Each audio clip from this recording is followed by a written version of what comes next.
നമുക്കൊരു നിമിഷം ഒന്ന് പ്രാർത്ഥിക്കാം.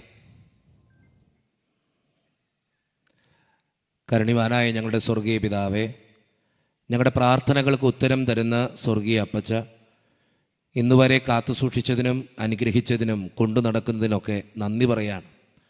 ഇത്രത്തോളം ഞങ്ങളെ ഓരോ ദിവസവും കാത്തുപരിപാലിക്കുന്ന അങ്ങയുടെ സ്നേഹത്തിന് എത്രമാത്രം നന്ദി പറഞ്ഞാലും മതി വരില്ല എന്ന് ഞങ്ങൾക്ക് ഓരോരുത്തർക്കറിയാം. പ്രത്യേകമായി ഞങ്ങളെയും ഞങ്ങളുടെ കുടുംബാംഗങ്ങളെയും ഞങ്ങളുടെ വ്യക്തിപരമായിട്ടുള്ള പ്രാർത്ഥനകളെയും അങ്ങയുടെ മുമ്പിലേക്ക് സമർപ്പിക്കുന്നു. ഇതുപോലൊരു വലിയൊരു ജ്ഞാനായ സുവിശേഷ സമാജത്തിൻ്റെ നേതൃത്വത്തിൽ വലിയൊരു സംഗമം നടത്തുമ്പോൾ ദൈവമേ, വലിയൊരു കൺവെൻഷനിലേക്ക് കടന്നു വന്നിരിക്കുന്ന എല്ലാ മക്കൾക്ക് വേണ്ടിയും ഞാൻ പ്രത്യേകമായിട്ട് പ്രാർത്ഥിക്കുന്നു. ഇവർക്ക് ആവശ്യമായ വചനം ഈ ഉള്ളവൻ്റെ നാവിലൂടെ ഇവരുടെ ജീവിതത്തിലേക്ക് കൊടുക്കുവാൻ ഈ ഉള്ളവനെ അങ്ങ് സജ്ജമാക്കണമേ. വചനം കേൾക്കുന്ന ഈ മക്കളെയും ഇവരുടെ എല്ലാ പ്രാർത്ഥനകളെയും ഇവരുടെ എല്ലാ നിയോഗങ്ങളെയും അങ്ങ് അനുഗ്രഹിക്കുകയും വിശുദ്ധീകരിക്കുകയും ചെയ്യണമേ. ഞങ്ങളുടെ ജീവിതത്തെയും ഞങ്ങളുടെ കുടുംബത്തെയും പ്രത്യേകമായിട്ട് ഞങ്ങളുടെ ഈ സഭയെയും അങ്ങയുടെ മുമ്പിലേക്ക് സമർപ്പിച്ച് പ്രാർത്ഥിക്കുന്നു. പ്രാർത്ഥനകൾ കേട്ട് ഞങ്ങളെ അനുഗ്രഹിക്കണമേ, വിശുദ്ധീകരിക്കണമേ. എല്ലാ മഹത്വവും എല്ലാ പുകഴ്ചയും യേശുവിൻ്റെ നാമത്തിന് മാത്രം. യേശുനാമം മഹത്വപ്പെടുമാറാകട്ടെ. ആമേൻ. എല്ലാവർക്കും സുഖമാണോ? നിങ്ങൾ മിണ്ടത്തില്ല. സുഖമാണോ? ഓക്കെ, സന്തോഷം. നിങ്ങളൊന്ന് ചിരിക്കാമോ? സ്വാഗത പ്രസംഗം വന്ന് പറഞ്ഞ അച്ഛൻ പറഞ്ഞു കരയണമെന്ന് പറഞ്ഞു, ഞാൻ പറഞ്ഞു ചിരിക്കണമെന്ന് പറഞ്ഞു. രണ്ടും കോൺട്രഡിക്ഷനാണ്. എങ്കിലും ഞാൻ പറയാം, ഒന്ന് ചിരിക്കുക, എനിക്കത് സന്തോഷം നൽകും. ഒന്ന് ചിരിക്കാമോ? ഓക്കെ. ഞാൻ എപ്പോഴും ഈ പ്രസംഗിക്കാൻ പോകുമ്പോൾ ആൾക്കാരോട് പറയും ചിരിക്കണം കേട്ടോ. ഈ നിങ്ങൾ പള്ളിയിലൊക്കെ ചെന്ന് ഇടയ്ക്ക് ഒന്ന് ചിരിക്കണം കർത്താവിനെ നോക്കിയിട്ട്. കാരണം എന്താണെന്ന് വെച്ചാൽ കർത്താവ് എപ്പോഴും നമ്മുടെ കരയുന്ന മുഖം മാത്രമേ കണ്ടിട്ടുള്ളൂ. അപ്പോൾ ഇടയ്ക്കൊന്ന് ചിരിക്കണം. കർത്താവ് ഈ കുരിശിൽ കിടന്നിട്ട് നമ്മളെ നോക്കുന്നുണ്ട്. ഈ പത്രോസും മേരിക്കുട്ടിയൊക്കെ ഒന്ന് ചിരിച്ച് കാണാൻ ആഗ്രഹിക്കുന്നുണ്ട് കേട്ടോ. പക്ഷെ നമ്മളെപ്പോഴും കരച്ചിലാണ്. കർത്താവിൻ്റെ മുമ്പിൽ പോയിരുന്ന എപ്പോഴും കരച്ചിൽ. പള്ളി വന്നാൽ നമ്മളൊക്കെ വിഷാദഭാവമാണ്, സങ്കടഭാവമാണ് നമുക്ക് എല്ലാവർക്കും കേട്ടോ. അപ്പോൾ ഇവിടെ വന്നിട്ട് ഞാൻ എല്ലാവരുടെ മുഖത്തും നോക്കുന്നുണ്ട്, ഒറ്റണത്തിൻ്റെ മുഖത്തും ചിരിയില്ല കേട്ടോ. അപ്പോൾ അതുകൊണ്ട് എനിക്ക് ആഗ്രഹമുള്ളൊരു കാര്യം, നിങ്ങളെല്ലാവരും ഒന്ന് ചിരിച്ച് കാണണം. ഒന്ന് ചിരിക്കാമോ? ഓക്കെ, സന്തോഷം കേട്ടോ. നിങ്ങൾ ചിരിക്കുന്നത് കാണുമ്പോൾ ഭയങ്കര സന്തോഷം. ദൈവവും സന്തോഷിക്കുന്നുണ്ട്. കാരണം ഈ പള്ളിയിലൊക്കെ പോയിട്ട് ഇടയ്ക്കൊന്ന് ചിരിക്കണമെന്ന് പറയുന്നത് എന്താണെന്നറിയോ? ഇത്രത്തോളം തന്നിട്ടും നമുക്ക് ഇപ്പോഴും സങ്കടമുള്ളൂ കേട്ടോ. അതുകൊണ്ടാണ് ഞാൻ ചിരിക്കണമെന്ന് പറഞ്ഞത് കേട്ടോ. അച്ഛൻ പറഞ്ഞത് വേറെ കാര്യത്തെക്കുറിച്ചാണ് കരയണമെന്ന് പറഞ്ഞത്. ഞാൻ പറയുന്നത് ചിരിക്കണമെന്ന് പറഞ്ഞത് ഇത്രത്തോളം ദൈവം നമ്മളെ വഴിനിർത്തിയിട്ടും ഇത്രത്തോളം ദൈവം നമ്മളെ കൊണ്ട് നടന്നിട്ടും നമ്മൾ ദൈവത്തോട് ചിരിച്ചുകൊണ്ട് സന്തോഷത്തോടെ പറയണം, കർത്താവേ ഇത്രയും നന്ദിയിട്ടാ, സന്തോഷം അല്ലേ. ചില നന്മകളൊക്കെ നമുക്ക് കിട്ടുമ്പോൾ നമ്മുടെ മുഖത്തൊരു പുഞ്ചിരി വിടരും. അത് കർത്താവിനെ നോക്കിയിട്ടും ഇടയ്ക്കൊക്കെ ഒന്ന് പറയാൻ പറ്റണമെന്നാണ് ഞാൻ പറഞ്ഞ കാര്യം കേട്ടോ.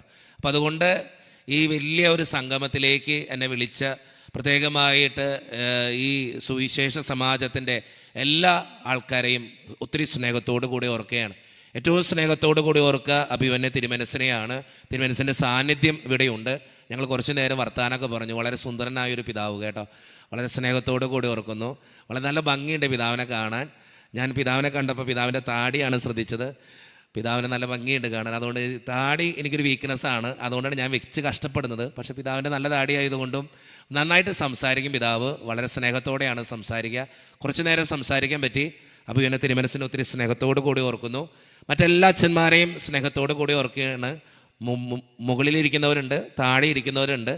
എല്ലാ അച്ഛന്മാരെയും സ്നേഹത്തോടു കൂടി ഓർക്കുന്നു. സിസ്റ്റേഴ്സിൻ്റെ സാന്നിധ്യം ഞാൻ അങ്ങനെ കാണാറില്ല. യാക്കോബായ സഭയിലൊക്കെ പോയി കഴിഞ്ഞാൽ അധികം കാണാറില്ല.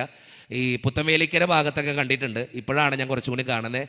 നിങ്ങളെയും സ്നേഹത്തോടു കൂടി ഓർക്കുന്നു. ദൈവം നിങ്ങളെ അനുഗ്രഹിക്കട്ടെ എന്ന് പ്രത്യേകം പ്രാർത്ഥിക്കുകയാണ്. അതോടൊപ്പം ഏറ്റവും കൂടുതൽ നമ്മൾ പ്രത്യേകം ഓർക്കേണ്ടവരുണ്ട്.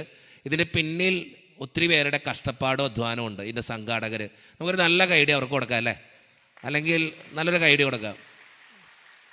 കാരണം അവരുള്ളത് കൊണ്ടാണ് നമുക്കൊക്കെ ഇങ്ങനെ വന്നിരിക്കാനും ഇതുപോലെ സുവിശേഷ സന്ദേശം കേൾക്കാനും ഞങ്ങളെപ്പോലുള്ള അച്ഛന്മാരെ വിളിക്കാനും ഇതുപോലൊരു വലിയ ഹാളിൽ ഇതുപോലെ നിന്ന് വചനം കേട്ട് സന്തോഷത്തോടെ കൂടെ പോകാനൊക്കെ സാധിക്കുന്നത് അവരുടെ കഷ്ടപ്പാടും അധ്വാനം കൊണ്ടാണ്. അവർ ഞാൻ പ്രത്യേകം സ്നേഹത്തോടു കൂടി ഓർക്കുന്നു. പിന്നെ ഏറ്റവും സ്നേഹത്തോടു കൂടി ഓർക്കേണ്ടത് നിങ്ങളെ ഓരോരുത്തരെയാണ്. ഈ ഉള്ളവൻ്റെ പ്രസംഗം കേൾക്കാൻ ഇന്ന് ഈ ദിവസം കടന്നു വന്നതിന് 1000 നന്ദി. ദൈവം നിങ്ങളെ സമൃദ്ധമായിട്ട് അനുഗ്രഹിക്കട്ടെ എന്ന് പ്രത്യേകമായിട്ട് പ്രാർത്ഥിക്കുന്നു. ഒരു കാര്യം ഞാൻ ആദ്യമേ പറഞ്ഞേക്കാം, എൻ്റെ ഭാഷയ്ക്ക് ഇച്ചിരി വ്യത്യാസമുണ്ട് കേട്ടോ.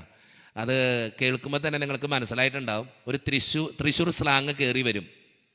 അതെൻ്റെ കുഴപ്പം കൊണ്ട് തന്നെയാണ്, എൻ്റെ ജന്മം അവിടെ ആയതുകൊണ്ടാണ്. അപ്പം അതുകൊണ്ട് ഇച്ചിരി വ്യത്യാസമുണ്ട്. നിങ്ങൾ ചിലപ്പോൾ കേൾക്കുമ്പോൾ നിങ്ങൾക്ക് ബുദ്ധിമുട്ടുണ്ടെങ്കിൽ എന്നോട് ക്ഷമിച്ചേക്ക്, അത്രേ എനിക്ക് പറയാനുള്ളൂ. വേറെ ഒന്നും പറയാൻ എനിക്കില്ല. ഞാൻ ആ ഭാഷയിൽ തന്നെ പ്രസംഗിക്കുള്ളൂ കേട്ടോ. ഈ ഭാഷയ്ക്ക് ഭയങ്കര വ്യത്യാസമുണ്ട്, പല സ്ഥലങ്ങളിലും പല ഭാഷയാണ്, അതാണ് ബുദ്ധിമുട്ട്. അപ്പം ഞാൻ ഈ കേരളത്തിൽ അങ്ങോളം ഇങ്ങോളം എല്ലാ സ്ഥലത്തും പോയിട്ട്, ഇന്ത്യയിലും അത്യാവശ്യം പോയിട്ടുണ്ട്. കർത്താവിൻ്റെ കൃപ കൊണ്ട്, എനിക്കുള്ള ബുദ്ധി കൊണ്ടല്ല, പക്ഷേ കർത്താവിൻ്റെ കൃപ കൊണ്ട് പോയതാണ്. അപ്പോൾ എനിക്ക് മനസ്സിലായൊരു കാര്യം, പല സ്ഥലത്തും പല ഭാഷയാണ്. ഇപ്പം നിങ്ങൾ തിരുവനന്തപുരത്തൊക്കെ ചെന്നാൽ തിരുവനന്തപുരംകാരുടെ എന്ത് ചോദിച്ചാലും അവർ ഓ പറയും, ഓ ഓ ഓ. ഞാൻ ആദ്യമായിട്ട് മുക്കോല പള്ളിയിൽ കൺവെൻഷനായിട്ട് ചെല്ലുമ്പോൾ ഞാൻ അവരോട് പറഞ്ഞു, നിങ്ങൾ സ്തുതിക്കില്ലേ? അപ്പോൾ കൺവെൻഷനാണ്, 3 ദിവസത്തെ കൺവെൻഷൻ. ഞാൻ അവരോട് ചോദിച്ചു, നിങ്ങൾ സ്തുതിക്കില്ലേ? അവർ പറഞ്ഞു ഓ. അപ്പം ഞങ്ങൾ ഈ അങ്കമാലിക്കാർ അധികം ഓ പറയാറില്ല. ഞങ്ങളുടെ നാട്ടിൽ ഓ എന്ന് പറഞ്ഞാൽ വേറെ അർത്ഥമാണ്. ഞങ്ങളുടെ നാട്ടിൽ ഓ എന്ന് പറഞ്ഞാൽ ഓ, അർത്ഥം മാറി. ഞങ്ങളുടെ നാട്ടിൽ അർത്ഥം മാറി. അപ്പം ഞങ്ങൾ അങ്ങനെ ഓ ഉപയോഗിക്കുക. അപ്പം ഞാൻ ഈ തിരുവനന്തപുരത്ത് എന്നിട്ട് കൺവെൻഷനൊക്കെ ആയതുകൊണ്ട് കൈ പൊക്കി ഹല്ലേലൂയ പറയലൊക്കെ ഉണ്ടല്ലോ. അപ്പം ഞാൻ പറഞ്ഞു, നിങ്ങളൊന്ന് സ്തുതിക്കില്ലേ? അവർ പറഞ്ഞു ഓ. അപ്പം ഞാനാണെങ്കിൽ അത്യാവശ്യം നാണമാലില്ലാത്തൊരു സാധനമാണ്. അപ്പം ഞാനിങ്ങനെ നിൽക്കുക. അപ്പോൾ പിന്നെയും ചോദിച്ചു, നിങ്ങൾ കരങ്ങൾ ഉയർത്തി സ്തുതിക്കില്ലേ? അപ്പോഴും പറഞ്ഞു ഓ. കൈ പൊക്കില്ലേ? കൈ പൊക്കണില്ല, അപ്പോഴും പറയാം ഓ. ഉച്ചസ്വരത്തിൽ ഹല്ലേലൂയ പറയില്ലേ? അപ്പോഴും പറഞ്ഞു ഓ. ഈ ഓ എന്ന് പറയുന്നല്ലാതെ ചെയ്യുന്നില്ല. അവസാനം അവിടുത്തെ കൊച്ചച്ഛൻ വന്നിട്ട് എന്നോട് ചോദിച്ചു, അപ്പോൾ വലിയൊരു പള്ളിയാണ്. അപ്പോൾ ഈ കൊച്ചച്ഛൻ വന്നിട്ട് എന്നോട് ചോദിച്ചു, ജിനുവച്ചാ എന്തെങ്കിലും പ്രശ്നമുണ്ടോ? ഞാൻ ചോദിച്ചു, ഈ സാധനങ്ങൾ എന്ത് എല്ലാത്തിനും ഓ എന്ന് പറയണേ? അപ്പോൾ ഈ അച്ഛൻ പറഞ്ഞു, എൻ്റെ പൊന്നച്ച, ഇവിടെ എസ് എന്ന് പറയണതിന് തുല്യമാണ് എന്ത് ഓ. അപ്പോൾ ഭാഷയ്ക്ക് ഭയങ്കര വ്യത്യാസമുണ്ട് കേട്ടോ. അപ്പം ഞാൻ എന്തെങ്കിലും പറഞ്ഞത് ഇവിടെ ഏതെങ്കിലും ഭാഷയിൽ തെറിയാണെങ്കിൽ എന്നോട് ക്ഷമിച്ചേര്. അത് തെറിയായിട്ട് പറയുന്നതല്ല, ഞാൻ എൻ്റെ ഭാഷ ഉപയോഗിച്ചാൽ സംസാരിക്കുക. അതാണ് എനിക്ക് കുറച്ചും കൂടി എളുപ്പം കേട്ടോ. ഈ ഉള്ളവൻ്റെ അറിവുകേട് ആയിട്ട് നിങ്ങൾ കണ്ടാൽ മതി, അല്ലെങ്കിൽ എൻ്റെ ബുദ്ധി കുറവായിട്ട് കണ്ടാൽ മതി. അപ്പം അതുകൊണ്ട് ഈ ഉള്ളവൻ്റെ കുറവായിട്ട് കണ്ട് അതിനോട് ക്ഷമിച്ചേക്ക്. അപ്പം എനിക്ക് കുഴപ്പമില്ല എന്ന് പറഞ്ഞാലും പ്രശ്നമുണ്ടോ? ഉത്തരം പറ. ഇല്ല, താങ്ക് യു കേട്ടോ. ഞാൻ ഈ കൺവെൻഷനൊക്കെ ആയതുകൊണ്ട് ഹല്ലേലൂയ പറയിപ്പിക്കാറുണ്ട്. കുഴപ്പമാവോ? കൈ പൊക്കോ? നിങ്ങൾ പൊക്കുമെന്ന് പറയുള്ളൂ, പൊക്കൂല. കൈ പൊക്കേ, ഞാൻ പറഞ്ഞിട്ട് പറഞ്ഞാൽ മതി കേട്ടോ. കൈ പൊക്കേ. എനിക്ക് ആണുങ്ങളുടെയൊക്കെ കൈ പൊങ്ങിയൊന്ന് കാണണം കേട്ടോ, അതുകൊണ്ട് എനിക്ക് സന്തോഷം കേട്ടോ. ഈ സാധാരണ ആണുങ്ങളുടെ കൈയൊക്കെ പൊങ്ങി കാണാനാണ് ബുദ്ധിമുട്ട് കേട്ടോ.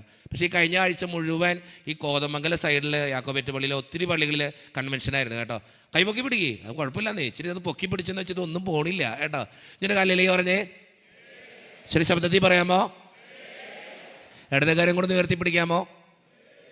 ഒന്നുകൂടി എന്ന് പറഞ്ഞേ, ഒന്നും കൂടി, ഒന്നും കൂടി. യേശുവേന്ന് വിളിച്ചേ, ചിരി ശബ്ദത്തില്, ചിരി ശബ്ദത്തില്. ഒന്നും പറയാനില്ല, നിങ്ങൾ സൂപ്പറാ കേട്ടോ. വേറെ ഒന്നും പറയാനില്ല, നിങ്ങൾ സൂപ്പറായിട്ട് ചെയ്തിട്ടുണ്ട് കേട്ടോ. ഇനി എനിക്ക് ചിലയിടത്തൊക്കെ ചെന്ന കൺവെൻഷനൊക്കെ ചെന്ന ഹല്ലേലൂയ പറയിപ്പിക്കാൻ വേണ്ടി തന്നെ ചിലപ്പോൾ അരമണിക്കൂർ എടുക്കും.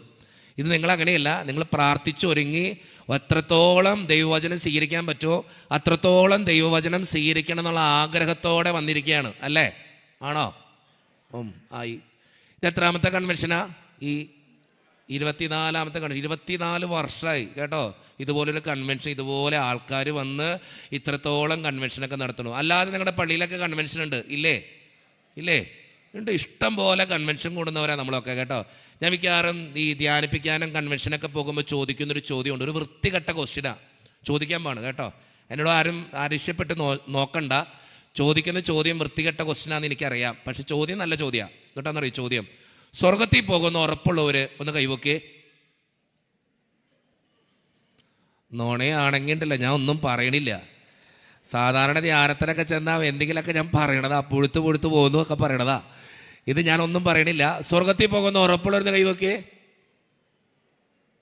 സത്യം, ഇത്രയും നുണ പറയുന്നവരെ ഞാൻ ആദ്യമായിട്ട് കാണാം കേട്ടോ. കാരണം ഞാൻ ഇതുവരെ 100-400 പള്ളികളിലെങ്കിലും പോയിട്ടുണ്ട്, ഒരു കൺവെൻഷനായിട്ട് 100-400 പള്ളിയിലെങ്കിലും പോയിട്ടുണ്ട്. വളരെ ചെറിയൊരു ജീവിതമാണ്, എല്ലാ ദിവസവും കൺവെൻഷനാണ്. ഇപ്പം നാളെ ഉണ്ട് കൺവെൻഷൻ, എനിക്ക് എല്ലാ ദിവസവും കൺവെൻഷൻ ഉണ്ട്. പക്ഷെ 100-400 പള്ളി പോയിട്ടും ചിലപ്പോൾ ഇതൊക്കെ പറഞ്ഞു കഴിഞ്ഞാൽ സ്വർഗത്തിൽ പോകുന്ന ഉറപ്പുള്ളവരെ കൈവക്കാൻ പറഞ്ഞാൽ സാധാരണ പൊക്കി കണ്ടിട്ടുള്ളത് 5-6 പേരൊരു പള്ളിയിലൊക്കെ. ആദ്യമായിട്ടാണ് ഇത്രയും കേട്ടോ. ഞാൻ പ്രത്യേകം അതിൽ പിതാവിനെ അഭിനന്ദിക്കുന്നു. ഇത്രയും പേര് സ്വർഗത്തിൽ വെച്ച് കാണാൻ സാധിക്കുമല്ലോ എന്ന് ഓർക്കുമ്പോൾ തന്നെ അഭിമാനമാണ്. അതിൽ പ്രത്യേകം അച്ഛന്മാരെയും ഞാൻ അഭിനന്ദിക്കുന്നു. ഇതുപോലെ നുണ പറഞ്ഞിട്ടും നിങ്ങളെല്ലാവരും സ്വർഗത്തിൽ ഓ എൻ്റെ അപ്പോൾ 24 വർഷത്തെ കൺവെൻഷൻ കൊണ്ട് ഉപകാരമുണ്ട് കേട്ടോ. വെറുതെ ആയി പോയില്ല എന്ന് ഞാൻ പറയും അല്ലേ. ഈ സ്വർഗത്തിൽ പോകാത്ത കുറേ ജന്മങ്ങളുണ്ട് കേട്ടോ. എനിക്ക് അവരോടാ സംസാരിക്കാനുള്ളത്. അപ്പം നിങ്ങൾ എങ്ങോട്ടാ പോണേ? നരകത്തിൽ പോവും. നല്ല കാര്യം കേട്ടോ. നിങ്ങൾ ചിന്തിക്കേണ്ട കാര്യം എന്നറിയോ? ഈ 1ാം ക്ലാസ്സിൽ കാറ്റഗിസം പഠിക്കാൻ ചെന്നിരുന്നിട്ട് 12 വർഷം സൺഡേ കാറ്റഗിസം പഠിച്ചവരാ നമ്മളൊക്കെ, ഞാനടക്കം കേട്ടോ. 12 വർഷം പഠിച്ചു. എവിടെ പോകാൻ? സ്വർഗത്തിൽ പോകാൻ. 1ാം ക്ലാസ് തൊട്ട് പഠിത്തം തുടങ്ങിയതാ. മക്കളെ എവിടെ പോകണം? സ്വർഗത്തിൽ പോകണം. ആരുടെ മുഖം കാണണം? ദൈവത്തിൻ്റെ മുഖം കാണണം. അവിടെ ദൈവത്തെ സ്തുതിക്കണം എന്നൊക്കെ പറഞ്ഞ് പഠിപ്പിച്ചവരെ നമ്മളൊക്കെ. 12 വർഷം പഠിച്ചു സ്വർഗത്തിൽ പോകാനുള്ള വഴി. എന്നിട്ട് നമ്മളിൽ പലരും പറയാ എവിടെ പോകില്ലെന്ന്. സ്വർഗത്തിൽ പോകുന്ന ഉറപ്പില്ല കേട്ടോ. പോകില്ലെന്നല്ല, ഉറപ്പില്ല നമുക്ക് കേട്ടോ. 12 വർഷം കാറ്റഗിസം പഠിച്ചു. 24 വർഷം ഇതേ ഇങ്ങനെ വലിയൊരു കൺവെൻഷൻ. ഇനി അത് കൂടാതെ നമ്മുടെ പള്ളിയിലൊക്കെ കൺവെൻഷൻ ഉണ്ട്. എന്നിട്ടും കൂട്ടിയിട്ട് നമുക്ക് ഉറപ്പില്ല എവിടെ പോകുമെന്ന്. സ്വർഗത്തിൽ കറക്റ്റ് കേട്ടോ. സ്വർഗത്തിൽ പോകുന്ന വലിയ ഉറപ്പൊന്നുമില്ല കേട്ടോ. നിങ്ങളിത് ചിന്തിച്ചു നോക്ക്. എത്ര കൺവെൻഷൻ കൂടി. പലരും ഇവിടെ CC അടഞ്ഞ് തീരാറായി കേട്ടോ. ഞാൻ കാര്യമായിട്ട് പറഞ്ഞതാ. പലരും ഇവിടെ CC അടഞ്ഞ് തീരാറായി. ഞാൻ ഈ കൂടുതൽ ശ്രദ്ധിക്കുക, യുവാക്കളെയൊക്കെ ശ്രദ്ധിക്കും കേട്ടോ. ഞാൻ പറയുക, എനിക്കൊരു റിക്വസ്റ്റ് ഉണ്ട് നിങ്ങളെല്ലാവരോടും. നിങ്ങളുടെ യുവതിവാക്കളെ, നിങ്ങളുടെ ചിലർക്ക് ഇപ്പോൾ പരീക്ഷയാണ്, അതിൻ്റെ ബുദ്ധിമുട്ടുകളുണ്ട്. അല്ലെങ്കിൽ ഞാൻ പറയാം, നിങ്ങൾ അവരെയും കൂടി ഒന്ന് കൊണ്ടുവരണം. കാരണം നമ്മുടെ സഭ ഇനി മുന്നോട്ട് പോകുന്ന അവരിലൂടെയാണ്. പലപ്പോഴും ഈ കൺവെൻഷനൊക്കെ പോയാൽ അവരെ കാണാനില്ല കേട്ടോ. എനിക്ക് ഭയങ്കര സങ്കടമാണ് ആ കാര്യത്തിൽ. ഞാൻ മിക്കവാറും മാതാപിതാക്കളോട് പറയും, 3-4 ദിവസത്തെ കൺവെൻഷനൊക്കെയാണ് ഞാൻ പറയും, ആദ്യത്തെ ദിവസം 2ാമത്തെ ദിവസം പറയും, നിങ്ങളുടെ മക്കളെ, യുവതിവാക്കളെ ഇവിടെ കൊണ്ടുവരണം. അവർ വചനം കേൾക്കട്ടെ, സഭ എന്തെന്ന് അറിയട്ടെ, നമ്മുടെ കൂട്ടായ്മ അറിയട്ടെ, നമ്മുടെ ഐക്യം അറിയട്ടെ. അത് ഞാൻ പറയാറുണ്ട്. ഇവിടെ ഞാൻ നോക്കി കുറേയൊക്കെ വന്നിട്ടുണ്ട്. എങ്കിലും ഞാൻ പറയുക, നിങ്ങളുടെ മക്കളെ കൊണ്ടുവരാനായിട്ട് I request all of you കേട്ടോ. നിങ്ങളുടെ യുവതി യുവാക്കളെ കൊണ്ടുവരാനായിട്ട് പഠിക്കുക. കാരണം അവർ നമ്മളിൽ നിന്ന് അകന്നുകൊണ്ടിരിക്കുക ഇന്നത്തെ കാലഘട്ടത്തിൽ. അപ്പം അതുകൊണ്ടാണ് ഞാൻ പറയുക. എനിക്കറിയാം ഇവിടെ പലർക്കും ഇവിടെ CC അടഞ്ഞ് തീരാറായി. ഞാൻ നോക്കിയിട്ട് എനിക്ക് അത്യാവശ്യം ഇല്ല, എനിക്കറിയാം പ്രായമായിട്ടില്ല, ഓക്കെ. പക്ഷെ അപ്പോഴും ഉറപ്പില്ല ഇവിടെ പോകുന്ന. സ്വർഗത്തിൽ പോകുന്നു. ഞങ്ങൾ അങ്കമാലിക്കാർ ചോദിക്കുന്നൊരു ചോദ്യമുണ്ട്, നാണം ഉണ്ടോ? നിങ്ങളോടാ നാണം ഉണ്ടോ എന്ന്. സ്വർഗത്തിൽ പോകുന്ന ഉറപ്പില്ല, നാണം ഉണ്ടോ? ഇല്ല എന്നൊരു ചേട്ടൻ ഇങ്ങനെ ഇല്ല. എനിക്കറിയാം നാണമില്ല. നമ്മളെ ക്രിസ്ത്യാനികളിൽ പലരും നാണമില്ലാത്തവരാ. എന്ത് നിങ്ങളത് ചിന്തിച്ചു നോക്കിയേ. നമുക്ക് ഈ സത്യവേദ പുസ്തകം, നമ്മൾ ഉപയോഗിക്കുന്ന ബൈബിള് എന്താണെന്നറിയാം, എങ്ങനെ ജീവിക്കണേന്നറിയാം. ഈ പലപ്പോഴും ക്രിസ്തീയ ജീവിതം എന്ന് പറയുന്നത് ക്വസ്റ്റ്യൻ പേപ്പർ ഔട്ടായി ഒരു പരീക്ഷയാണ്. ക്വസ്റ്റ്യൻ പേപ്പർ ഔട്ടാ, ഉത്തരമൊക്കെ അറിയാം. ജീവിക്കോ?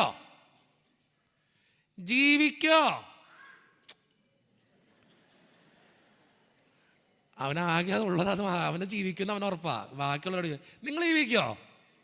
കർത്താവ് പറയാം, മക്കളെ ക്ഷമിക്ക്, ഞാനടക്കം കേട്ടോ. ഞാൻ മാറി നിൽക്കണില്ല. അച്ഛൻ വലിയ വിശുദ്ധനായതുകൊണ്ട് പറയുന്നല്ല, അച്ഛൻ ഏറ്റവും വലിയ തെറ്റുകാരൻ, ഇതിലുള്ളതിൽ ഏറ്റവും വലിയ തെറ്റുകാരൻ അച്ഛനാ. ഒന്ന് ചിന്തിച്ചു നോക്കേ. നമുക്ക് ക്ഷമിക്കാൻ പറ്റുന്നുണ്ടോ? നമുക്ക് സ്നേഹിക്കാൻ പറ്റുന്നുണ്ടോ?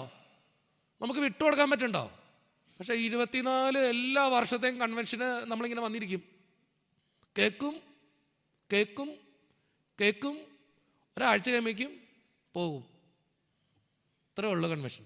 ഈ വർഷത്തെ കൺവെൻഷൻ അങ്ങനെ ആകരുത് കേട്ടോ. ഈ വർഷത്തെ കൺവെൻഷന് എന്തെങ്കിലുമൊക്കെ ജീവിതത്തോട് ചേർത്ത് വെച്ചിട്ട് അത് ജീവിതത്തിൽ എന്നും പിന്തുടരാനായിട്ട് പരിശ്രമിക്കണം. കേട്ടോ?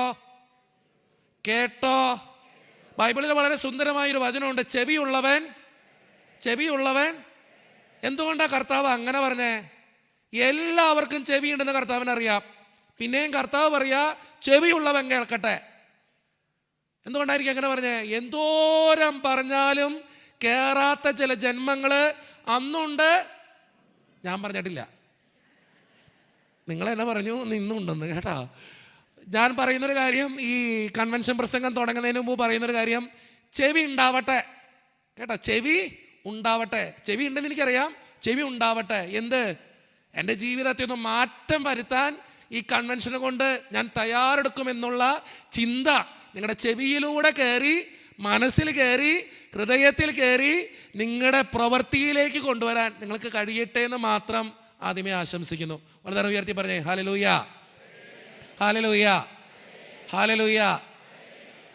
ഈ പ്രത്യേകിച്ച് സ്വാഗത പ്രസംഗം പറഞ്ഞ അച്ഛൻ ഒത്തിരി സ്നേഹത്തോടു കൂടി ഓർക്കുക. അച്ഛൻ പറഞ്ഞ വലിയ വലിയ കാര്യങ്ങൾ. ഇപ്പോൾ ഒത്തിരി ആൾക്കാർ എൻ്റെ അടുത്ത് കൗൺസിലിങ്ങിന് വരുന്നുണ്ട്. ഒത്തിരി പേര് അവരുടെ വിഷമങ്ങൾ പറയാനായിട്ട് വരുന്നുണ്ട്. ഒത്തിരി ക്രിസ്ത്യാനികൾ, അത് ക്രിസ്ത്യാനികൾ മാത്രമല്ല ഹിന്ദുക്കളും വരാറുണ്ട്, പലരും വരാറുണ്ട്. അച്ഛനെ കാണണം, അച്ഛനോടൊന്ന് സംസാരിക്കണം. ഇന്നത്തെ കാലഘട്ടത്തിൻ്റെ ഒരു പ്രത്യേകത അറിയോ? ഈ ചിരിച്ചും കളിച്ചൊക്കെ എല്ലാവരുടെ മുമ്പിൽ നടക്കുന്നുണ്ടെങ്കിലും ഒത്തിരി സങ്കടങ്ങളുള്ള മനുഷ്യരാണ് നമ്മളൊക്കെ. ഒത്തിരി സങ്കടങ്ങളുള്ള മനുഷ്യരാണ്. മനസ്സിലെ വല്ലാത്ത വിങ്ങലുകളാണ് നമുക്ക്. ഇന്ന് രാവിലെ മിനി എന്ന് പറഞ്ഞൊരു ചേച്ചി എന്നെ വിളിച്ചേക്കാം. ജിനുവച്ചാ ഒന്ന് പ്രാർത്ഥിക്കണം അച്ഛാ, മടുത്തു, മരണത്തിൻ്റെ വക്കീല, ജീവിക്കണമെന്നില്ല. എല്ലാ ദിവസവും പള്ളിയിൽ പോകണം മിനി ചേച്ചിയാണ് കേട്ടോ. എല്ലാ ദിവസവും പള്ളിയിൽ പോകും, എല്ലാ ദിവസവും പ്രാർത്ഥിക്കുന്നുണ്ട്. പക്ഷേ മനസ്സിലൊരു വിഷമ, ജീവിക്കണ്ട. അതുപോലെയാണ് കുടുംബത്തിലെ പ്രശ്നം. മിഞ്ഞാന്ന് ഒരു പൗലോസ് എന്ന് പറഞ്ഞൊരു ചേട്ടൻ എന്നെ വിളിച്ചേക്കാം. എന്നെ ഒരു രാത്രി ഒരു 11 മണിയായപ്പോൾ, ജിനുവച്ച കുറച്ച് നേരം സംസാരിക്കാൻ പറ്റുമോ? ഞാൻ പറഞ്ഞു, ചേട്ടായി 11 മണിയായില്ലേ, പറ്റണില്ല വെച്ചാൽ ഉറങ്ങാൻ പറ്റണില്ല, കണ്ണടയ്ക്കണം പറ്റണില്ല, ഉറക്കം വന്നില്ല, അല്ലാത്ത വിഷമം അച്ഛാ. അച്ഛനോടൊന്ന് സംസാരിച്ച് ഉറങ്ങാൻ പറ്റുമോ കുറച്ച് നേരം? നമുക്ക് ഉറങ്ങാൻ പറ്റണില്ല, ജീവിക്കാൻ പറ്റണില്ല, സന്തോഷിക്കാൻ പറ്റണില്ല, മുന്നോട്ട് പോകാൻ പറ്റണില്ല. ഞാനൊരു കാര്യം ചോദിച്ചോട്ടെ, പ്രശ്നങ്ങളില്ലാത്ത ആരെങ്കിലും ഇവിടെ ഇരിപ്പുണ്ടോ? ഒന്ന് കൈവക്കാമോ? പ്രശ്നങ്ങളില്ലാത്ത ആരെങ്കിലും? നിനക്കില്ല, എനിക്കറിയാം. പ്രശ്നങ്ങളില്ലാത്ത ആരെങ്കിലും? ഇത് ആരുടെ കിളുന്ത് ഈ സാധനം എന്തൊക്കെയാണ്? അത് വന്നിരുന്നത് നന്നായി കേട്ടോ, അവനെനിക്ക് ഇഷ്ടപ്പെട്ടു. അവന് നല്ലൊരു ഐഡിയ കൊടുത്തേ, ദാറ്റ്സ് വണ്ടർഫുൾ കേട്ടോ. എന്തെങ്കിലും ആവട്ടെ, പ്രശ്നങ്ങളില്ലാത്ത ആരെങ്കിലും ഇവിടെ ഇരിപ്പുണ്ടോ? നമ്മുടെ എല്ലാവർക്കും പ്രശ്നങ്ങളുണ്ട്. അവനില്ലെന്ന് അവനും പറഞ്ഞിട്ടുണ്ട് കേട്ടോ. ഇവിടെ ഇരിക്കണ കൂപ്പിരികൾക്കൊന്നും ഉണ്ടാവില്ല, ബാക്കി എല്ലാവർക്കും പ്രശ്നങ്ങളുണ്ടാവും. ഞാൻ പറയുന്നൊരു കാര്യം അറിയോ? പ്രശ്നങ്ങളില്ലാതെ ജീവിക്കാൻ പറ്റില്ലെന്നേ. നിങ്ങൾ അങ്ങനെ ചിന്തിക്ക്. പ്രശ്നങ്ങൾ ഒഴിഞ്ഞിട്ടൊരു ജീവിതം നമുക്കില്ല. ഇവിടെ CC അടഞ്ഞ കുഴിയിൽ വെക്കാറായ ആൾക്കാർ വരെയുണ്ട്, ഇല്ലേ? ഇത്രത്തോളം ജീവിച്ചു, ഇത്രത്തോളം എത്തി. നീ ഒന്ന് ചിന്തിച്ചു നോക്കിയേ, ഇത്ര നാൾ ജീവിച്ചിട്ടും പ്രശ്നങ്ങൾക്ക് കുറവുണ്ടോ? ഇല്ല. ഒന്ന് തീരുമ്പോൾ മറ്റൊന്ന് വരും. ഇതാണ് ജീവിതം. നമ്മുടെ ഒക്കെ ജീവിതം അങ്ങനെ തന്നെയാണ്. അപ്പം എന്നെ കേട്ടുകൊണ്ടിരിക്കുന്ന നിങ്ങൾക്ക് എല്ലാവർക്കും, ഈ ഇരിക്കുന്ന അച്ഛന്മാർക്കും പിതാവിനും എല്ലാവർക്കും ഞാനടക്കം, നമുക്കെല്ലാവർക്കും പ്രശ്നങ്ങളുണ്ടെന്നേ, പ്രയാസങ്ങളുണ്ടെന്നേ, സങ്കടങ്ങളുണ്ടെന്നേ. ഈ പ്രശ്നങ്ങളുടെയും പ്രയാസങ്ങളുടെയും സങ്കടങ്ങളുടെയും ഈ ലോകത്ത് നിങ്ങൾ ജീവിക്കുമ്പോൾ, ഉറങ്ങാനൊന്ന് കഷ്ടപ്പെടുമ്പോൾ, ജീവിതം മുന്നോട്ട് കൊണ്ടുപോകാൻ ഒത്തിരിയേറെ വെമ്പൽ കൊള്ളുമ്പോൾ, എനിക്ക് നിങ്ങളോട് പറയാനുള്ള കാര്യം എന്നറിയോ? മക്കളെ, ജീവിതത്തിൽ എത്ര വലിയ പ്രശ്നം ഉണ്ടെങ്കിലും ചിന്തിച്ചു കൊള്ളാം, എൻ്റെ ദൈവം എൻ്റെ കൂടെയുണ്ട്. ഒന്ന് പറഞ്ഞേ, എൻ്റെ ദൈവം എൻ്റെ കൂടെയുണ്ട്. ആ ചങ്കത്തെ കൈവച്ചിട്ട് പറഞ്ഞേ, എൻ്റെ ദൈവം എൻ്റെ കൂടെയുണ്ട്. എത്ര വലിയ സങ്കടത്തിനും ചിന്തിച്ചോളാം. ചിലപ്പോൾ രോഗമായിരിക്കും, ക്യാൻസർ ആയിരിക്കും, ചിലപ്പോൾ കടബാധ്യതയായിരിക്കും, മക്കളുടെ പ്രശ്നങ്ങളായിരിക്കും, കുടുംബത്തിലെ ബുദ്ധിമുട്ടുകളായിരിക്കും, തടസ്സങ്ങളായിരിക്കും, ശത്രുക്കളുടെ പ്രശ്നങ്ങളായിരിക്കും, എന്തും ആയിക്കോട്ടെ, ദൈവമുണ്ട് നിൻ്റെ കൂടെ. നമ്മൾ പാടുന്നൊരു പാട്ടില്ലേ, അക്കരയ്ക്കു യാത്ര ചെയ്യും സിയോൻ സഞ്ചാരി.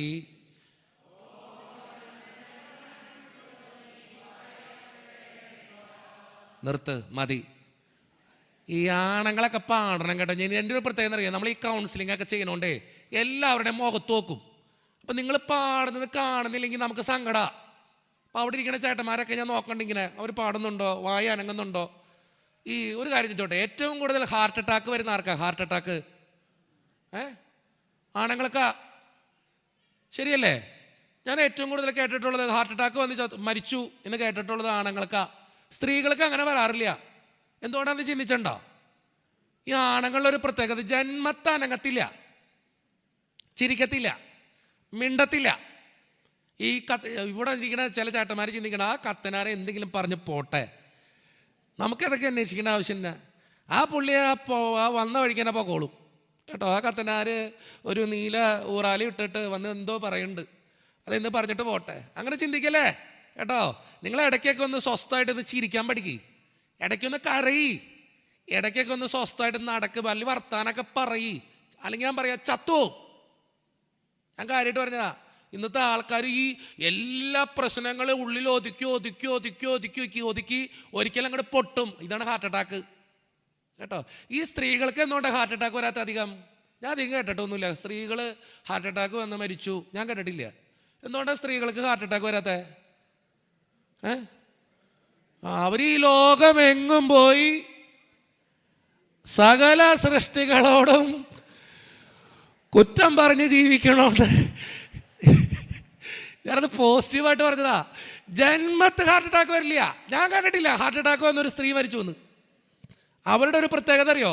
അവർക്ക് ഭർത്താവിനോട് ഇച്ചിരി വിഷമമുണ്ടെങ്കിൽ അവരെവിടെ തീർക്കും? മക്കളുടെ അടുത്ത് തീർക്കും. ഇപ്പം മക്കളുടെ അടുത്തും ഭർത്താവിൻ്റെ അടുത്ത് ഇച്ചിരി വിഷമമുണ്ടെങ്കിൽ അവിടെ തീർക്കും. വീട്ടിലെ എന്തെങ്കിലും ജന്തുക്കളുണ്ടെങ്കിൽ അവിടെ തീർക്കും. ഇനി വീട്ടിലെ ജന്തുക്കൾ പോലും ഇല്ലെങ്കിലും വീട്ടിലെ പാത്രങ്ങളിലെങ്കിലും അവർ തീർത്തിരിക്കും. ഇവരുടെ ഒരു പ്രത്യേകത നടന്നത് ഈ തീർന്നു പോവാ ഈ സാധനം. അതുകൊണ്ടെന്നറിയോ ഹാർട്ട് അറ്റാക്ക് ഇല്ല. ആണുങ്ങളൊന്നും തീർക്കാതെ വെച്ച് പിടിച്ചോണ്ടിരിക്കുക, എന്ത് വന്നാലും വിടത്തില്ല, ചങ്കിൽ ഒതുക്കിക്കൊണ്ടിരിക്കുക, ചത്തുപോവും. അപ്പം അതുകൊണ്ട് ഈ കൺവെൻഷൻ വന്നിരിക്കുമ്പോൾ എനിക്ക് നിങ്ങളുടെ എല്ലാവരോടും പറയുന്നത്, ഒന്ന് മനസ്സോർന്ന് ചിരിക്കി, കുറച്ച് നേരം കർത്താവിൻ്റെ വചനം കേൾക്ക്, സ്വസ്ഥമായിട്ടൊന്ന് പാട്, സ്വസ്ഥമായിട്ട് ദൈവത്തെ ഒന്ന് ആരാധിക്ക്. അപ്പോഴേ നിങ്ങളുടെ ജീവിതത്തിന് മഹത്വം ഉണ്ടാവും. വലുതൊരു ഉയർത്തി പറഞ്ഞേ ഹല്ലേലൂയ, ഹല്ലേലൂയ, ഹല്ലേലൂയ. ഇനി എല്ലാവരും കൂടി ഒന്ന് പാടിയേ. അക്കരയ്ക്കു യാത്ര ചെയ്യും സിയോൻ സഞ്ചാരി. കരങ്ങളടിച്ച് ഓളങ്ങൾ. ഒന്നുകൂടി. അക്കരയ്ക്കു യാത്ര ചെയ്യും ഓളങ്ങൾ കാറ്റിനെയും നിയന്ത്രിപ്പാൻ. ഒന്നുകൂടി. കാറ്റിനെയും നിയന്ത്രിപ്പാൻ. അക്കരയ്ക്കു യാത്ര ചെയ്യും ഓളങ്ങൾ. മതി. നിങ്ങൾ നന്നായിട്ട് പാടുന്നുണ്ട് കേട്ടോ. എന്ത് രസമാണെന്ന് പറയും നിങ്ങളിങ്ങനെ എല്ലാവരും കൂടി പാടി കേൾക്കുമ്പോൾ. ഭയങ്കര ബ്യൂട്ടിഫുൾ ആണ് ഇവിടെ നിന്ന് കേൾക്കുമ്പോൾ. നിങ്ങൾക്ക് അവിടെ നിന്ന് ഫീൽ ചെയ്യില്ല. ഞങ്ങളിതെല്ലാവരും കണ്ടോണം അങ്ങോട്ട് നോക്കിക്കൊണ്ടിരിക്കുമ്പോഴല്ലോ നിങ്ങളെല്ലാവരും കൈയടിച്ച് ഇങ്ങനെ പാടി കേൾക്കണേക്കാൻ ഭയങ്കര ബ്യൂട്ടിഫുൾ ആണ് കേട്ടോ. നന്നായിട്ട് നിങ്ങൾ പാടി കേട്ടോ. ആ പാട്ടിൻ്റെ വരികൾ നിങ്ങൾക്ക് എല്ലാവർക്കും അറിയാം. ഏതാണ്? അക്കരയ്ക്ക് യാത്ര ചെയ്യും സിയോൻ സഞ്ചാരി, ആ ഓളങ്ങൾ കണ്ടു നീ ഭയപ്പെടേണ്ട. നിങ്ങൾ ചിന്തിച്ചു നോക്കി, നമ്മളെല്ലാം സിയോൻ സഞ്ചാരിയാ. ഓളങ്ങളുണ്ടാവും, ഓളങ്ങളുണ്ടാവും ജീവിതത്തിൽ. പക്ഷെ കർത്താവ് പറയാ ഭയപ്പെടരുത്, ഭയപ്പെടരുത് കേട്ടോ, ഭയപ്പെടരുത്. അടുത്ത വരിയാണ് നമ്മുടെയൊക്കെ ജീവിതത്തോട് ചേർത്ത് വയ്ക്കണ്ടേ. കാറ്റിനെയും കടലിനെയും നിയന്ത്രിപ്പാൻ കഴിവുള്ളോൻ പടവിലുണ്ട്, ജീവിതത്തിലുണ്ട്. നീ എന്തിനാ പേടിക്കണേ? നീ എന്തിനാ പേടിക്കണേ? ഞാനൊരു കാര്യം ചോദിച്ചോട്ടെ, ദൈവം കൂടെയുള്ള മനുഷ്യൻ പേടിക്കോ? ഉത്തരം പറ, ഉത്തരം പറ. ഞാൻ ഈ ചോദ്യരൂപേണ പ്രസംഗിച്ചുകൊണ്ട് വന്നറിയോ, നിങ്ങൾ നല്ല AC ഹാളിലിരിക്കണേ, ഒരു തക്കം കിട്ടിയാൽ പതക്കെ മഞ്ഞു പോകും. എനിക്കതറിയാം. അതുകൊണ്ടാണ് ഞാനിങ്ങനെ ചോദിച്ചുകൊണ്ടിരിക്കുമ്പോൾ നിങ്ങളെല്ലാവരും ഉത്തരം പറയുമ്പോൾ നമ്മളൊന്ന് അലർട്ടായിട്ടിരിക്കും, നമുക്ക് കൃത്യമായിട്ട് അങ്ങോട്ട് പോകും അല്ലേ? അതുകൊണ്ട് അച്ഛൻ ചോദിക്കണേ. AC ഹാളായതുകൊണ്ട് ഒരു പ്രത്യേകത ഉണ്ട്, എല്ലാവർക്കും നല്ല കുശും പോലത്തെ കസേര ഇട്ട് കൊടുത്തേക്കണേ. ഇല്ല ബെഞ്ചിട്ട് കൊടുത്താൽ മതിയായിരുന്നു കേട്ടോ. ഈ കുശുള്ള കസേരത്തിന് പ്രത്യേകത, ആ കുശിലെ കസേരയും AC-യുടെ തണുപ്പും നല്ല സുഖ ഉറങ്ങാൻ കേട്ടോ. അപ്പം അതുകൊണ്ടാണ് അച്ഛൻ ഇങ്ങനെ പറയുന്നത് കേട്ടോ. അതുകൊണ്ടാണ് അച്ഛൻ ചോദ്യങ്ങളൊക്കെ ചോദിച്ചോടെ. നിങ്ങൾ ചിന്തിച്ചു നോക്കേ, ഈ ദൈവം കൂടെയുള്ള മനുഷ്യൻ പേടിക്കോ? പേടിക്കോ? നിങ്ങൾക്ക് പേടിയുണ്ടോ? നോണ കർത്താവേ, നോണ, ഭൂലോക നോണയാണുള്ള കർത്താവ് എന്ന് വന്നപ്പോൾ പറയണേ. നിങ്ങൾക്ക് പേടിയുണ്ടോ? നീ സൂപ്പറാടാ. അവൻ പറയും അവന് പേടിയുണ്ട്. സത്യം അവളെ സത്യം പറയുന്നൊരു പൈതൽ ഇവിടെ ഉള്ളൂ കേട്ടോ. ബാക്കിയൊക്കെ കർത്താവേ കേട്ടോ. നിങ്ങൾ ചിന്തിച്ചോക്കെ, ഈ ദൈവം കൂടെയുള്ള മനുഷ്യൻ പേടിക്കോ? ഇല്ല, ദൈവം കൂടെയുള്ള മനുഷ്യൻ പേടിക്കില്ല. ഈ ദൈവം കൂടെയുള്ള മനുഷ്യൻ ടെൻഷൻ അടിക്കോ? ടെൻഷൻ അടിക്കോ? ഇല്ല. നിങ്ങൾക്ക് ടെൻഷൻ ഉണ്ടോ?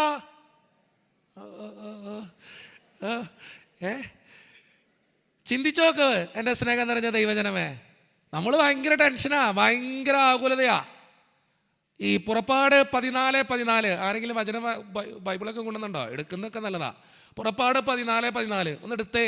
പുറപ്പാട് 14:14 എനിക്ക് ഭയങ്കര ഇഷ്ടമാണ് വചനം കേട്ടോ, ഭയങ്കര ഇഷ്ടമാണ്. ഈ മോശ ഇസ്രായേൽ ജനത്തെ കൊണ്ടുപോകുന്നൊരു രംഗമാണ്, ഭയങ്കര ശക്തമായൊരു രംഗം.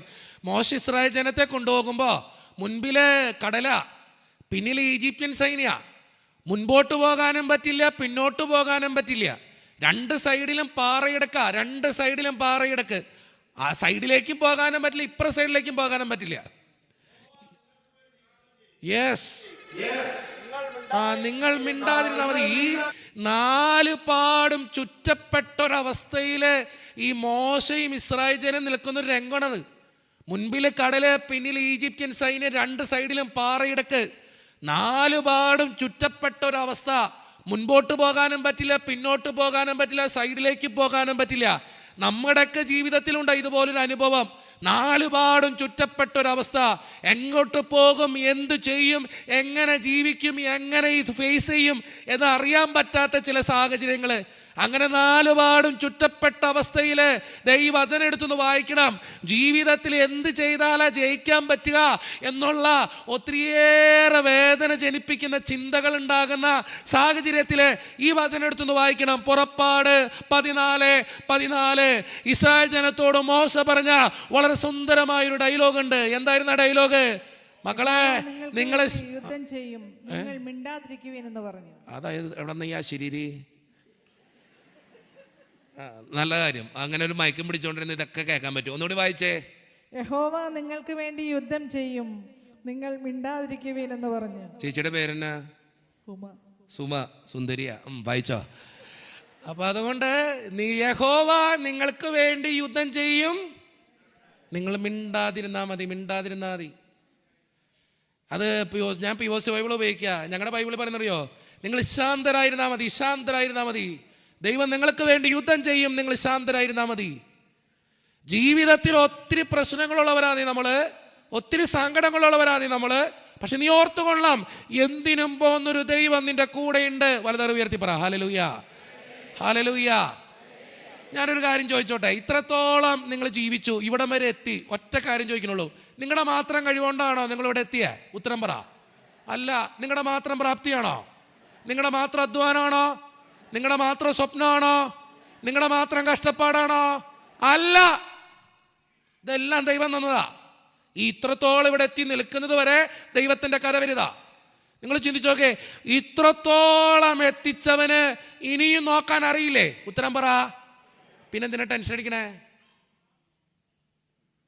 നിങ്ങൾ ചിലർ പറയും, എൻ്റെ അച്ഛോ പ്രാർത്ഥിക്കുന്നവർക്ക് പ്രശ്നമുള്ളൂ, എന്നും ദൈവാലയത്തിൽ പോകുന്നവർക്ക് പ്രശ്നമുള്ളൂ. തമ്പുരാൻ കർത്താവ് എപ്പോഴെങ്കിലും ബൈബിളിൽ പറഞ്ഞിട്ടുണ്ടോ മക്കളെ ഒരു പ്രശ്നം ഉണ്ടാവില്ല വിശ്വസിച്ച? പറഞ്ഞിട്ടുണ്ടോ? ഇല്ല. നിങ്ങൾ ചിന്തിക്കേണ്ട കാര്യം എന്നറിയോ? തൻ്റെ മകന് പോലും ഉടയ തമ്പുരാൻ കൊടുത്തത് കുരിശുമരണ. എന്നിട്ടാ കുരിശുമരണം. സ്വന്തം മകന് ഉടയ തമ്പുരാൻ കൊടുത്തത്, ദൈവം കൊടുത്തത്, അബ്രഹാം കൊടുത്തത്, അല്ല അബ്രഹാം അല്ല, യഹോവ കൊടുത്തത് എന്താണ്? കുരിശുമരണമാണ്. അപ്പം നിങ്ങൾക്ക് തരാതിരിക്കുക? കിട്ടും, ആക്കിയത്തിനും കിട്ടും കേട്ടോ, ആക്കിയത്തിനും കിട്ടും. നിങ്ങൾ ചിന്തിക്കണേ, സ്വന്തം മകന് കുരിശുമരണം കൊടുത്തേ, കുരിശുമരണം നമുക്ക് തരാതിരിക്കും. നമ്മളെല്ലാവരും വിളിക്കുന്നുണ്ട് സ്വർഗസ്ഥനായ ഞങ്ങളുടെ. അപ്പം കിട്ടിയിരിക്കും. ഞാൻ എന്തിനെന്ന് പറഞ്ഞതറിയോ മക്കളെ? നമ്മുടെയൊക്കെ ജീവിതത്തിൽ പ്രശ്നങ്ങളുണ്ട്. ഈ ബൈബിളിൽ വളരെ സുന്ദരമായൊരു രംഗമുണ്ട്. ഏതെന്ന് വെച്ചാൽ ഈ ശിഷ്യന്മാരും ഈശോയും കൂടി കടലിലൂടെ സഞ്ചരിക്കുന്നൊരു രംഗമുണ്ട്. കടലിലൂടെ ഈശോയും ശിഷ്യന്മാരും സഞ്ചരിക്കുക. ഈശോ വഞ്ചിയിൽ കിടന്നുറങ്ങുക, ശിഷ്യന്മാർ വഞ്ചി തുഴയുക. പെട്ടെന്നാണ് എന്താണ് സംഭവിക്കണേ? കാറ്റൂതി കടൽ പ്രക്ഷോഭിച്ചു, തിരമാലകൾ വഞ്ചിയിലേക്ക് വന്നു. ശിഷ്യന്മാര് പേടികൊണ്ട് കർത്താവെ രക്ഷിക്കണമെന്ന് നിലവിളിക്കുക. നിങ്ങളൊന്ന് ചിന്തിച്ചു നോക്കേ, കർത്താവ് കൂടെ ഉണ്ടായിട്ടും പിന്നെ എന്തിയെ കാറ്റൂതിയെ? കർത്താവ് വഞ്ചിയിൽ ഉണ്ടായിട്ടും പിന്നെ എന്തിയെ ആ കടല് പ്രക്ഷോഭിച്ചേ? കർത്താവ് കൂടെ ഉണ്ടായിട്ടും പിന്നെ എന്തിയെ ശിഷ്യന്മാര് ഒത്തിരിയേറെ പേടിച്ചേ? ചിന്തിക്കണം കേട്ടോ. അപ്പൊ കർത്താവ് കൂടെ ഉണ്ടെങ്കിലും പ്രശ്നങ്ങൾ ഉണ്ടാവില്ലേ? ഉണ്ടാവും. പ്രാർത്ഥിക്കുന്നവർക്ക് പ്രശ്നങ്ങൾ ഉണ്ടാവും. പ്രാർത്ഥിക്കാത്തവർക്കും ഉണ്ടാവും. പക്ഷേ ഒരു കാര്യം ഞാൻ നിങ്ങളോട് പറയാം കേട്ടോ, പ്രാർത്ഥിക്കുന്നവൻ്റെ ഏറ്റവും വലിയ പ്രത്യേകത എന്നറിയോ? നിങ്ങളുടെ വഞ്ചിയിൽ, നിങ്ങളുടെ ജീവിതത്തിൽ കർത്താവുണ്ടേ, നിങ്ങൾ അക്കരെ എത്തിയിട്ടുണ്ടാവും, അത് ഉറപ്പാ. വളരെ ഉയർത്തി പറ ഹല്ലേലൂയ, ഹല്ലേലൂയ, ഹല്ലേലൂയ. വിശുദ്ധ യോഹന്നാന്റെ സുവിശേഷം 14-ാം അധ്യായം 1-ാം തിരുവചനം സുമേച്ചിയെ ഒന്ന് വായിച്ചേ. വിശുദ്ധ യോഹന്നാന്റെ സുവിശേഷം 14-ാം അധ്യായം 1-ാം തിരുവചനം. ഓ എന്നാ ശബ്ദടവയത് ചേട്ടായി, ഒന്ന് എഴുന്നേറ്റുന്നേ, ഒന്ന് എഴുന്നേറ്റുന്നേ ചേട്ടായി, എഴുന്നേറ്റോ. സൂപ്പർ ചേട്ടായി, എഴുന്നേറ്റേക്ക്. എന്നാ ശബ്ദത്, കർത്താവിൻ്റെ അനുഗ്രഹം ഉണ്ട് കേട്ടോ. ഒന്നും കൂടി ഒന്ന് വായിച്ചേ, ചുമയിച്ചും മിണ്ടാടേക്ക്. ആ സൂപ്പർ, മതി. ചേട്ടയുടെ പേരെന്നാ? തോമസ് ചേട്ടൻ. നല്ല സ്വർണ്ണ അരിച്ചെന്ന ഇതുണ്ട് കേട്ടോ. പണ്ടത്തെ ഞങ്ങളുടെ കാരണവന്മാരൊക്കെ പറയും നല്ലോണം സ്വർണ്ണ അരിച്ചു കൊടുക്കണമെന്ന് നാവിൽ, നല്ല ശബ്ദം ഉണ്ടാവണമെങ്കിൽ. എന്തോരോ സ്വർണ്ണം അരിച്ചുണ്ടാവും കർത്താവേ. എന്തൊക്കെയായാലും നല്ല അനുഗ്രഹമുള്ള ശബ്ദം കേട്ടോ. എൻ്റെയൊക്കെ ശബ്ദം പോയി തുടങ്ങി. എല്ലാ ദിവസവും ഈ കൺവെൻഷന് പോകുന്നോട് ശബ്ദമില്ല. ഇപ്പോൾ തോമസേൻ്റെ ഒക്കെ ശബ്ദം കേൾക്കുമ്പോൾ I am proud of you കേട്ടോ. ഇത്രയും ശബ്ദത്തിൽ ഈ പ്രായത്തിലും, പ്രായമൊന്നുമില്ല എന്നാലും വായിക്കാൻ കാണിച്ച വലിയ മനസ്സിന്. എന്നിട്ടോ വചനം പറയണേ, നിങ്ങളുടെ ഹൃദയം കലങ്ങിപ്പോകരുത്. ജീവിതത്തിൽ എന്തു വന്നാലും കലങ്ങിപ്പോകരുത്. ദൈവത്തിൽ വിശ്വസിപ്പിൻ, എന്നിലും വിശ്വസിപ്പിൻ. ജീവിതത്തിൽ എന്തൊക്കെ പ്രശ്നം വന്നാലും എൻ്റെ മക്കളെ ദൈവത്തിൽ വിശ്വസിക്കുക. എത്ര വലിയ സങ്കടം വന്നാലും ദൈവത്തിൽ വിശ്വസിക്കുക. എത്ര വലിയ രോഗം വന്നാലും ദൈവത്തിൽ വിശ്വസിക്കുക. അപ്പോഴാണ് നിന്റെ ജീവിതം അനുഗ്രഹിക്കപ്പെടുക. വലുതരമിയത്തി പറ ഹല്ലേലൂയ, ഹല്ലേലൂയ, ഹല്ലേലൂയ. നിങ്ങൾ ചിന്തിക്കുക, എൻ്റെ പൊന്നച്ചോ ഇതൊക്കെ പറയുന്നതൊക്കെ ശരിയാ, സമ്മതിച്ചു. എടവേ, നമ്മുടെ ജീവിതത്തിൽ ദൈവം മാത്രമേ ഉള്ളൂ. ഇതൊക്കെ പറയുമ്പോഴും ചിന്തിക്കേണ്ട കാര്യം തന്നെയാണ്. ശരിയല്ലേ? ശരിയല്ലേ? കൂടെ ആൾക്കാരൊക്കെ ഉണ്ടാ? കൂടെ സഹായിക്കാൻ, സ്നേഹിക്കാൻ ആൾക്കാരൊക്കെ ഉണ്ടാ? കേട്ടോ, നമ്മൾ പാടുന്നൊരു പാട്ടുണ്ട്, വളരെ സുന്ദരമായ പാട്ടാണ്. എനിക്ക് ഏറ്റവും ഇഷ്ടപ്പെട്ടൊരു പാട്ടുണ്ട് കേട്ടോ. എൻ്റെ അപ്പൻ എന്നെ പഠിപ്പിച്ചൊരു പാട്ടാണ്. പാട്ടിങ്ങനെയാ: കണ്ണുനീർ താഴ്വരയിൽ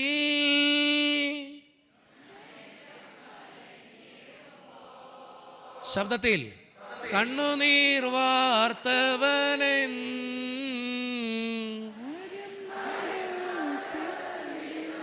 ഒന്നുകൂടി നോടിയേ, കണ്ണുനീർ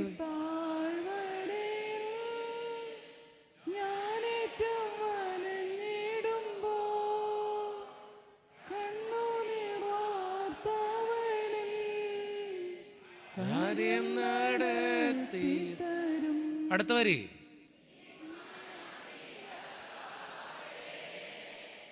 നിന്മാനം പതറാതെ നിന്നോട്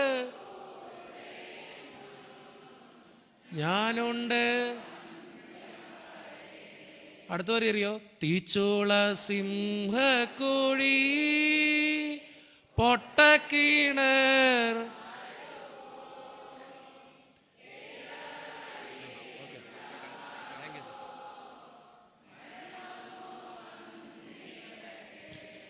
മതി കേട്ടോ. തീച്ചുള സിംഹക്കുഴി, പൊട്ടക്കിണർ, മരുഭൂമി, ജയിലറ, ഈർച്ചവാളോ, മരണമോ വന്നിടട്ടെ.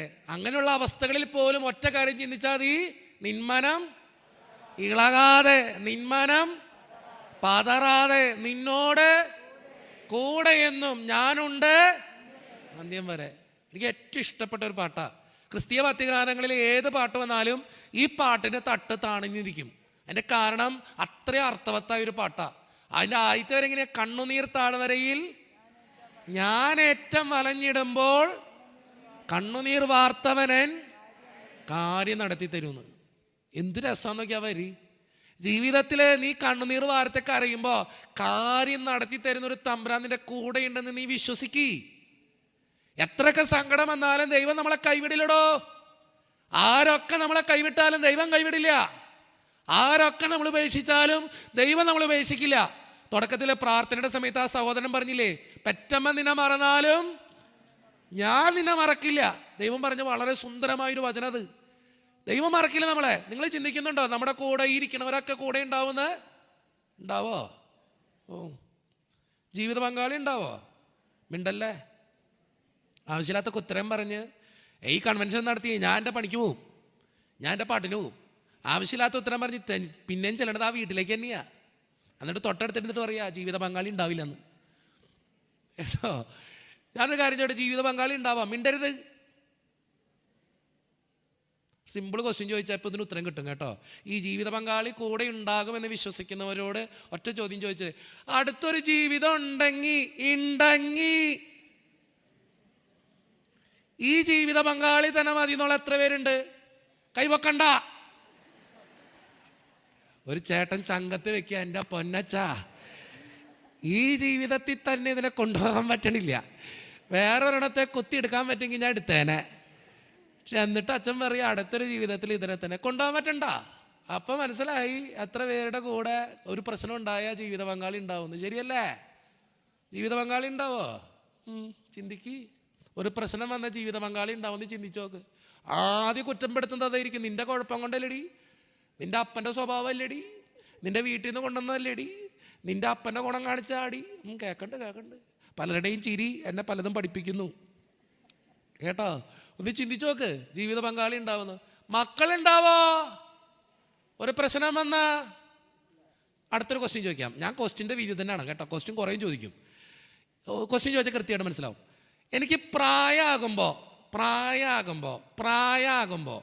എൻ്റെ മക്കള് എന്നെ നോക്കുമെന്ന് ഉറപ്പുള്ള മാതാപിതാക്കന്മാര് ഒന്ന് കൈവൊക്കെ. ഇത് വേണമെങ്കിൽ കൈവൊക്കാം.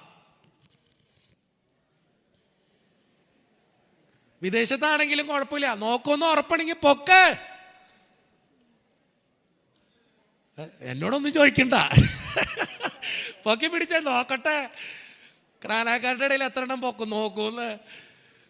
അഗതി മന്ദിരം തുടങ്ങേണ്ടി വരും മിക്കവാറും കേട്ടോ. 2, 4, 6 അത് ചിന്തിച്ച ഇതൊക്കെ എൻ്റെ കണക്കനുസരിച്ച് ഏകദേശം ഒരു 19 പേര് പൊക്കിയിട്ടുണ്ട് ഇത്രയും പേരുടെ ഇടയിൽ. ബാക്കിയുള്ളവർക്ക് എൻ്റെ പിള്ളേരില്ലേ? പിള്ളേരൊക്കെ ഉണ്ട്, പക്ഷേ നോക്കൂന്ന് ഉറപ്പില്ല. ഞാൻ നിങ്ങളോടൊരു ചോദ്യം ചോദിച്ചോട്ടെ, നിങ്ങൾ ജീവിക്കുന്നത് ആർക്ക് വേണ്ടിയിട്ടാ?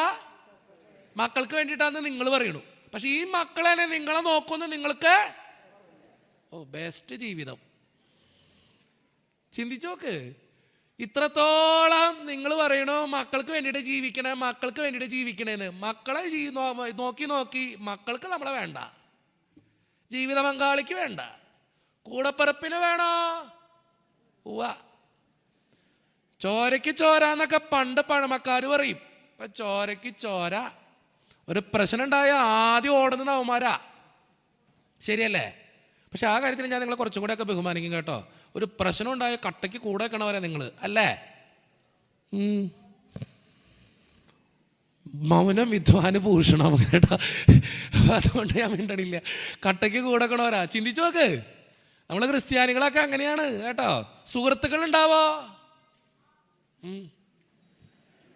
വലുതാവട്ടെ നീ കേട്ടോ. ചിന്തിച്ചു നോക്കിയേ എൻ്റെ സ്നേഹം നിറഞ്ഞവരെ, ഇത്രത്തോളം എത്തിച്ചിട്ട് ഇന്ന് ചിന്തിച്ചു നോക്കിയേ. സത്യം പറഞ്ഞാൽ ഒരു പ്രശ്നം ഉണ്ടായ ആരും ഉള്ളൂ? നമുക്ക് ദൈവമുള്ളൂ. ഒരു സങ്കടം വന്ന ദൈവം മാത്രമേ ഉള്ളൂ. ഒരു രോഗം വന്ന ദൈവം മാത്രമേ ഉണ്ടാവുള്ളൂ. ചിലപ്പോൾ ആരും നമ്മളെ മനസ്സിലാക്കാൻ പറ്റാത്ത ചില സാഹചര്യങ്ങളൊക്കെ ജീവിതത്തിൽ വരും.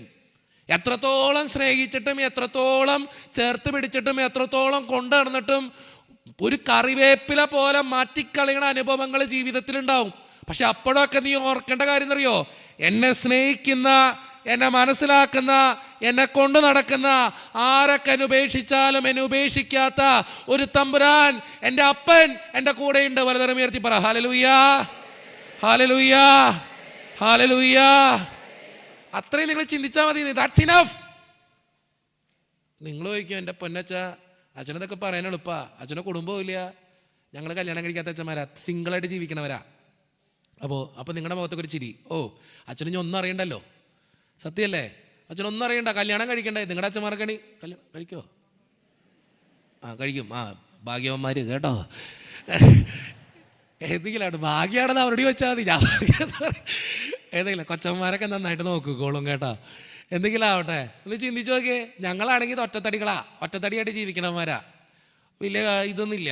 അപ്പോൾ നിങ്ങൾ ചിലരോട് എന്നോട് ഒരിക്കലും ഒരു ചേട്ടൻ ചോദിച്ചതാ, അച്ഛന് ഈ പറയുന്നതൊക്കെ ശരി, സമ്മതിച്ചു. അച്ഛനും തൊട്ട കുഴപ്പമുള്ളേ, അച്ഛന് കുടുംബവും ഇല്ല, മക്കളും ഇല്ല, ഭാര്യനെ നോക്കണ്ട, ഒന്നും നോക്കണ്ട, അച്ഛൻ്റെ ഒറ്റത്തടി, അച്ഛനുള്ളതും കിട്ടി കഴിച്ച് ജീവിച്ച് പോയാൽ പോരെ. ഇടവേ എനിക്കൊക്കെ ഒരു കുടുംബമുണ്ട്, എനിക്കൊരു അപ്പനുണ്ട്, അമ്മയുണ്ട്, എനിക്ക് സഹോദരങ്ങളുണ്ട്, എനിക്കതൊക്കെ ഉണ്ട്. ഭാര്യ ഇല്ലെന്ന് മാത്രമേ ഉള്ളൂ. ഇപ്പം എന്ത് ചെയ്യാൻ പറ്റും കേട്ടോ? എന്ത് ചെയ്യാൻ പറ്റും? ഭാര്യ ഇല്ലെന്ന് മാത്രമേ ഉള്ളൂ, പക്ഷെ എല്ലാം ഉണ്ട്. നിങ്ങൾ ചിന്തിക്കണമായിരുന്നറിയോ, എൻ്റെ അപ്പന് ക്യാൻസറാ, എൻ്റെ അമ്മയ്ക്ക് ക്യാൻസറാ, രണ്ടുപേരും ക്യാൻസർ പേഷ്യൻസാ. നിങ്ങളൊന്ന് ചിന്തിച്ച് നോക്കിയേ, എല്ലാ ദിവസവും സുവിശേഷ പ്രഘോഷണത്തിന് പോകണ ജിനുവച്ചൻ്റെ അപ്പനമ്മയ്ക്കും ക്യാൻസറാ. പക്ഷെ എനിക്കതിന് സങ്കടമൊന്നുമില്ല കേട്ടാ, എനിക്കതിന് വിഷമവും ഇല്ല. തമ്പുരാൻ നോക്കിക്കൊള്ളുന്നേ, ഞാനതിനെ ടെൻഷൻ അടിക്കണതേ. എൻ്റെ അപ്പന് ക്യാൻസർ വന്നപ്പോൾ ഞാൻ ദൈവത്തോട് പറഞ്ഞൊരു കാര്യമുണ്ട്, നിനക്ക് വേണമെങ്കിൽ തന്നോ, നിനക്ക് വേണമെങ്കിൽ തന്നോ, എനിക്ക് എൻ്റെ അപ്പനെ കിട്ടിയ സന്തോഷമാണ്. എടവേ നമ്മളതിനെ ടെൻഷൻ അടിക്കണേ, തമ്പുരാൻ നോക്കിക്കൊള്ളുന്നു. എന്തിന് ഇത്രയും സങ്കടപ്പെട്ട് ജീവിക്കണേ? എൻ്റെ അപ്പന് ആമാശയ ക്യാൻസറാണ്, വളരെ സീരിയസ് ക്യാൻസറാണ് കേട്ടോ, വളരെ സീരിയസ് ക്യാൻസറാണ് വന്നത്. പക്ഷെ ഞാൻ അപ്പോഴും പറഞ്ഞ കർത്താവിനോട്, എനിക്ക് അപ്പന് ക്യാൻസർ അപ്പം വന്നെന്നറിയോ, എനിക്ക് തിരുപ്പട്ടം കഴിഞ്ഞിട്ടാണ് വന്നത്. തിരുപ്പട്ടം എന്ന് പറഞ്ഞാൽ നിങ്ങൾക്ക് അച്ഛനായിട്ട് കേട്ടോ, അച്ഛനായിട്ട് എനിക്ക് ആദ്യത്തെ ദൈവം തന്ന സമ്മാനമാണ് എൻ്റെ അപ്പന് ക്യാൻസർ. എനിക്ക് ഈ ലോകത്ത് ദൈവത്തിൻ്റെ കാര്യത്തിലല്ല, ഈ ലോകത്ത് എനിക്ക് ഏറ്റവും ഇഷ്ടം എൻ്റെ അപ്പനെയാണ്. എനിക്ക് എൻ്റെ അപ്പനമ്മേനെ ഭയങ്കര ഇഷ്ടമാണ്. കാരണം ഞങ്ങൾ ഒറ്റത്തടികളായതുകൊണ്ട് അപ്പനമ്മ എന്ന് പറഞ്ഞാൽ ജീവനാണ്. കാരണം അവരുള്ളൂ. പിന്നെ അപ്പനമ്മയും മരിച്ചുപോയി, ഞങ്ങൾ അനാഥരാ. ദൈവമുണ്ട് കൂടെ, പക്ഷേ ഒരു സങ്കടം വന്ന് ഓടിച്ചെന്ന് കെട്ടിപ്പിടിക്കാനോ രണ്ട് വർത്താനോ ദേഷ്യപ്പെടാനൊക്കെ അപ്പനോട് അമ്മയ്ക്ക് പറ്റുള്ളൂ. വേറെ ആരുടെങ്കിലും പോയി ദേഷ്യപ്പെടാൻ പറ്റും, അപ്പം കിറിക്കോട്ട് കിട്ടും. അതുള്ളതുകൊണ്ട് അപ്പനമ്മയുള്ളൂ ഞങ്ങൾക്ക്. അതുകൊണ്ട് അപ്പനമ്മ എന്ന് പറഞ്ഞാൽ ജീവൻ എനിക്ക്. പക്ഷേ ഞാൻ ഈ ഒത്തിരി സ്നേഹിച്ച്, എനിക്ക് എൻ്റെ അപ്പനെന്ന് പറഞ്ഞാൽ ജീവനാണ്. പക്ഷേ തനി ഈ കാട്ടുപോത്തിൻ്റെ സ്വഭാവമാണ് എൻ്റെ അപ്പന് കേട്ടോ. താനീ മുരട്ടു സ്വഭാവമാണ്, എപ്പോഴും ദേഷ്യം, വാശി. അല്ല, ഇവിടെ കുറേ അപ്പന്മാരുണ്ട് അങ്ങനെ എൻ്റെ അപ്പനെ പോലത്തെ, ഭയങ്കര ദേഷ്യക്കാരനായിരിക്കും. എൻ്റെ അപ്പനൊക്കെ അങ്ങനെയാണ്, ഭയങ്കര ദേഷ്യക്കാരനാണ്. എന്തെങ്കിലും ചോദിച്ചാൽ പോ ദേഷ്യം മാത്രമേ പെടുള്ളൂ, എപ്പോഴും വഴക്കാ, വായ തുറന്നാൽ വഴക്ക് പറയുള്ളൂ. അങ്ങനത്തെ ഒരു അപ്പൻ എൻ്റെ അപ്പൻ. പക്ഷെ എനിക്ക് ഏറ്റവും ഇഷ്ടം എൻ്റെ അപ്പനെയാണ്. കാരണം എനിക്ക് അത്ര ഇഷ്ടം, കാരണം പുള്ളി അതങ്ങനെയാണ്, എന്തുകൊണ്ട് അങ്ങനെ ആയെന്ന് എനിക്കറിയാം. ഞാനത് ഈ പിള്ളേരോടൊക്കെ പറഞ്ഞു കൊടുക്കാൻ പോകാറുണ്ട്. പിള്ളേർക്ക് ക്ലാസ് എടുക്കാൻ പോകുമ്പോൾ അപ്പൻ്റെ മഹത്വത്തെക്കുറിച്ച് ഞാൻ പറഞ്ഞു കൊടുക്കാറുണ്ട്. എൻ്റെ അപ്പൻ എന്തുകൊണ്ട് അങ്ങനെയായെന്നറിയാം. അമ്മയാണെങ്കിൽ ഭയങ്കര സ്നേഹമുള്ള കഥാപാത്രം, എന്തോരം വർത്തമാനം പറഞ്ഞാലും തീരാത്തൊരു കഥാപാത്രം. അപ്പനാണെങ്കിൽ ജന്മത്തെ മിണ്ടാത്തൊരു കഥാപാത്രം. രണ്ടും എക്സ്ട്രീം ലെവലിൽ നിൽക്കുന്ന രണ്ട് കഥാപാത്രങ്ങളുടെ മോനാണ് ഞാൻ. അതുകൊണ്ട് എനിക്കൊരു സന്തോഷമുണ്ട് കേട്ടോ. കാരണം ഇവർ രണ്ട് ധ്രുവത്തിലാണ്. കാരണം അമ്മ ഫോൺ വിളിച്ച ജന്മത്തെ അവസാനിപ്പിക്കില്ല, അപ്പനാണെങ്കിൽ 2 മിനിറ്റ് കൊണ്ട് തീരും. അപ്പനോട് എന്തുണ്ട് വിശേഷം? ഒന്നുമില്ല. ചോറുണ്ടോ? കറിയും തൊട്ടാ എന്തെങ്കിലും ഉണ്ട്, നീ എന്തിനതൊക്കെ അറിഞ്ഞിട്ട്? കഴിഞ്ഞ ആഴ്ച ഞാൻ ബാംഗ്ലൂർ വരുന്ന് പോയി. അപ്പം അപ്പനോട് ചോദിച്ചു, അപ്പാ ഞാൻ ഒന്ന് ബാംഗ്ലൂർ പോവാ, അതിനിപ്പോൾ ഞാൻ തൊട്ടേണ്ടേ, നീ എവിടെയെങ്കിലും പോ. ഇതാണ് എൻ്റെ അപ്പൻ. പക്ഷെ അതിൻ്റെ ഉള്ളെന്ന് അറിയാൻ ഭയങ്കര സ്നേഹം കേട്ടോ. കാണിക്കാറില്ല. ചില മനുഷ്യരങ്ങനെയാ, കാണിക്കാറില്ല. അത് ഈ ദേഷ്യപ്പെട്ട കാണിക്കുള്ളൂ. എൻ്റെ അപ്പൻ അങ്ങനെയാ, കാണിക്കാറില്ല. ഉള്ളറിയാൻ സ്നേഹം അതിന്. ഞാൻ ഇന്നോർക്കും, ഞാൻ തിരുപ്പട്ടം കിട്ടിക്കഴിഞ്ഞിട്ട് ഏറ്റവും കൂടുതൽ ഈ ലോകത്തെ ഏറ്റവും കൂടുതൽ സന്തോഷിച്ചത് എൻ്റെ അപ്പനാ. എന്തൊരു സന്തോഷം എന്നറിയോ. ഇപ്പം എൻ്റെ അപ്പൻ പുറത്തൊക്കെ പോയിട്ട് എല്ലാവരോടും പറയുന്നറിയോ, ജിനു അച്ഛൻ്റെ അപ്പൻ. എന്നെ കേൾക്കാൻ പറയില്ല, ജിനു അച്ഛൻ്റെ അപ്പൻ. എന്തൊരു അഭിമാനമെന്നറിയോ പുള്ളിക്ക്. പക്ഷെ കാണിക്കുമ്പോൾ ഭയങ്കര ദേഷ്യപ്പെടുള്ളൂ. അമ്മയാണെങ്കിൽ ഭയങ്കര സ്നേഹ, അള്ളിപ്പിടിക്കണ സ്നേഹം. എന്തോരം വിഷമിച്ച് വിളിച്ചാലും അവസാനം അമ്മയുടെ വിഷമം കേട്ടിട്ട് ഞാൻ അങ്ങോട്ട് പറയും, അമ്മേ പോട്ടെ, നമ്മൾ വിഷമം കൊണ്ട് വിളിച്ചതാ. പക്ഷെ അവസാനം അമ്മയുടെ വിഷമം കേട്ടിട്ട് നമ്മൾ അമ്മേനെ ആശ്വസിപ്പിക്കേണ്ടി വരും. അപ്പനാണെങ്കിൽ തിരിച്ചാ. അപ്പന് നമ്മുടെ സൗണ്ട് മാറി അപ്പറിയാം. അപ്പൻ എടുത്തോടി പറയും, എന്താടാ? ഒന്നുമില്ലപ്പാ. ദേഷ്യപ്പെട്ട ചോദിക്കുള്ളൂ കേട്ടാ. നമ്മൾ സങ്കടപ്പെട്ട് വിളിച്ചാലും എന്താടാ ചോദിക്കുള്ളൂ, അല്ലാണ്ട് മോനെ പോട്ടെ അങ്ങനത്തെ വർത്താനില്ല. അവസാനം പറയണ ഒറ്റ ഡയലോഗുള്ളൂ, നിന്നെ ഞാൻ വിട്ടതേ തമ്പുരാൻ്റെ അടുത്തേക്കാ, എന്നോട് പറയണ്ട, തമ്പുരാൻ്റെ അടുത്ത് പോയിരിക്കും. ഒറ്റ ഡയലോഗ് ഒരാൾ, തമ്പുരാൻ്റെ അടുത്ത് പോയിരിക്കും. നീ എന്നോട് പറഞ്ഞത് എക്സ്പ്ലെയിൻ ചെയ്താൽ ഉത്തരം തരാൻ എനിക്ക് പറ്റില്ല, നീ തമ്പുരാൻ്റെ അടുത്ത് പോയിരിക്കും. അത്രേ എൻ്റെ അപ്പം പറയുള്ളൂ. ആ അപ്പനാണ് എൻ്റെ തമ്പുരാൻ. ഞാൻ ഒത്തിരി സ്നേഹിക്കണ അപ്പനാണ് തമ്പുരാൻ ക്യാൻസർ കൊടുത്തത്. ഞാൻ പറയാം, നിങ്ങൾ ഒത്തിരി സ്നേഹിക്കുന്ന കാര്യത്തിൽ തമ്പുരാൻ നിങ്ങളുടെ വിശ്വാസത്തെ ചോദ്യം ചെയ്യും കേട്ടോ. ചോദ്യം ചെയ്തിരിക്കും, ഉറപ്പ്. നിങ്ങൾ എന്തിനെയാണോ ഏറ്റവും കൂടുതൽ സ്നേഹിക്കുന്നത് ആ കാര്യത്തിൽ തമ്പുരാൻ നിങ്ങളുടെ വിശ്വാസത്തെ ചോദ്യം ചെയ്തിരിക്കും. വലുതരം ഉയർത്തി പറ, ഹല്ലേലൂയ, ഹല്ലേലൂയ, ഹല്ലേലൂയ. അമ്മയാണെങ്കിൽ അമ്മയ്ക്കും ക്യാൻസറാണ് കേട്ടോ, 2 എണ്ണത്തിനും ക്യാൻസർ കൊടുത്തു. അമ്മയാണെങ്കിൽ തിരിച്ചാ, ഭയങ്കര സ്നേഹമാണ് കേട്ടോ. എന്തോരം വർത്താനം പറയുന്നറിയോ, എന്തോരം വർത്താനം. ഫോൺ വിളിച്ചാൽ നിർത്തും, അത്ര സാധനം. കഴിഞ്ഞ ദിവസം വിളിച്ചോണ്ട് പറയാം, മോനെ ഇവിടെ മഴയാ. ഞാൻ പറഞ്ഞു എൻ്റെ പൊന്നമ്മയ്ക്ക് കുഴപ്പമില്ല, മഴ വേണമെങ്കിൽ പെയ്യട്ടെ. കുറച്ചാളും വിളിച്ചിട്ട് പറയാം കിച്ചു പ്രസവിച്ചു എന്ന്, വീട്ടിലെ പൂച്ചയാ. ഞാൻ പറഞ്ഞ പൊന്നമ്മേ ഞാനല്ല ഉത്തരവാദി, അമ്മ ഈ ആവശ്യമില്ലാത്ത കാര്യങ്ങളൊന്നും എന്നോട് പറയേണ്ട ആവശ്യമില്ല. എൻ്റെ അമ്മയുടെ നേച്ചർ അങ്ങനെ എല്ലാ കാര്യങ്ങളും പറയും. ഞാൻ ഇന്നോർക്കും എൻ്റെ അപ്പൻ അങ്ങനെ ചിരിക്കുകയോ വലിയ വർത്തമാനം പറയുമോ അങ്ങനത്തെ ഒന്നും നേച്ചറില്ല. അപ്പൂപ്പ മരിക്കുക, എൻ്റെ അപ്പച്ചൻ്റെ അപ്പൻ. എൻ്റെ അപ്പൂപ്പൻ ഇങ്ങനെ നിൽക്കണ സാഹചര്യം, എൻ്റെ അപ്പൂപ്പ മരിച്ചു കിടക്കണു, എൻ്റെ അപ്പൻ ഇങ്ങനെ നിൽക്കുക. നമ്മുടെ ഇവിടുത്തെ ചേട്ടന്മാർ കുറച്ച് ചേട്ടന്മാർ ഇരിക്കണ പോലെ ഏറ് പിടിച്ച് ഇങ്ങനെ. അപ്പം എൻ്റെ അമ്മയ്ക്കാണെങ്കിൽ മിണ്ടാൻ പറ്റത്തില്ല അപ്പനോട്. അമ്മ അധികം മിണ്ടത്തില്ല, കണ്ടിട്ട് പൊട്ടിക്കിട്ടും, അതുകൊണ്ട് മിണ്ടത്തില്ല. അതുകൊണ്ട് അമ്മ എന്നെ നോക്കിയിട്ട് എൻ്റെ അപ്പൻ ഇങ്ങനെ ഉപ്പ് തൂണ് പോലെ വെക്കണു, ഞാൻ സൈഡിൽ ഇപ്പുണ്ട്. അമ്മ അവിടെ നിന്ന് കരഞ്ഞുകൊണ്ടിരിക്കുക. അപ്പനാണെങ്കിൽ ഒട്ടും കരയുന്നില്ല. നാട്ടുകാർ വീട്ടുകാരൊക്കെ കരയുന്നുണ്ട്, എൻ്റെ അപ്പൻ മാത്രം കരയണില്ല. അവസാനം എൻ്റെ അമ്മ എന്നെ നോക്കിയിട്ട് ഇങ്ങനെ. അപ്പം അമ്മ പിന്നെ ഞാൻ ചെന്നിട്ട് പിന്നെ അത് പറയാൻ പറ്റത്തില്ല, ക്യാമറ ഒക്കെ പോകണോട് തെറിയ. എന്നെ അപ്പനെ വിളിച്ചു, അപ്പാ എന്താടാ പോട്ടെ അപ്പാ. ആർക്ക് പോട്ടെ ഇത്? വിഷമിക്കണ്ടപ്പാ. ആർക്ക് വിഷമം? സ്വന്തം അപ്പം മരിച്ചടക്കാ, ആർക്ക് വിഷമം? അതെന്ത് പറഞ്ഞാലും തർക്കുത്തരം പറയുമെന്ന് എനിക്കറിയാം. അവസാനം ഞാൻ ഈ കൈക്ക് ഇങ്ങനെ ചേർത്ത് പിടിച്ചിട്ട് കൈകളിട്ടിട്ട് ഞാൻ വലിച്ച വഴിക്ക് എന്നോട് അടുത്ത പറഞ്ഞ ഡയലോഗ്, ക്യാമറ ഇരിക്കണു ഞാൻ പറയത്തില്ല, ഞങ്ങൾ അങ്കമാലിക്കാർ സ്ഥിരം പറയുന്നൊരു ഡയലോഗാ, എടപ്പൂ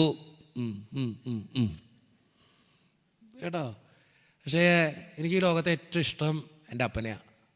അപ്പന് ക്യാൻസർ വന്നപ്പോൾ ഞാൻ സത്യം പറഞ്ഞാൽ ഈ ഊറാലി എടുത്ത് കർത്താവിൻ്റെ വചനം പ്രസംഗിക്കാൻ ഇറങ്ങി തിരിച്ചത് എൻ്റെ അപ്പന് ദൈവം ക്യാൻസർ കൊടുത്തുകൊണ്ടാണ് കേട്ടോ. ഞാൻ ആ തമ്പുരാന് എൻ്റെ അപ്പന് ക്യാൻസർ കൊടുത്തതിൽ ദൈവത്തെ മഹത്വപ്പെടുത്തുന്നൊരു വ്യക്തിയാണ് ഞാൻ കേട്ടോ.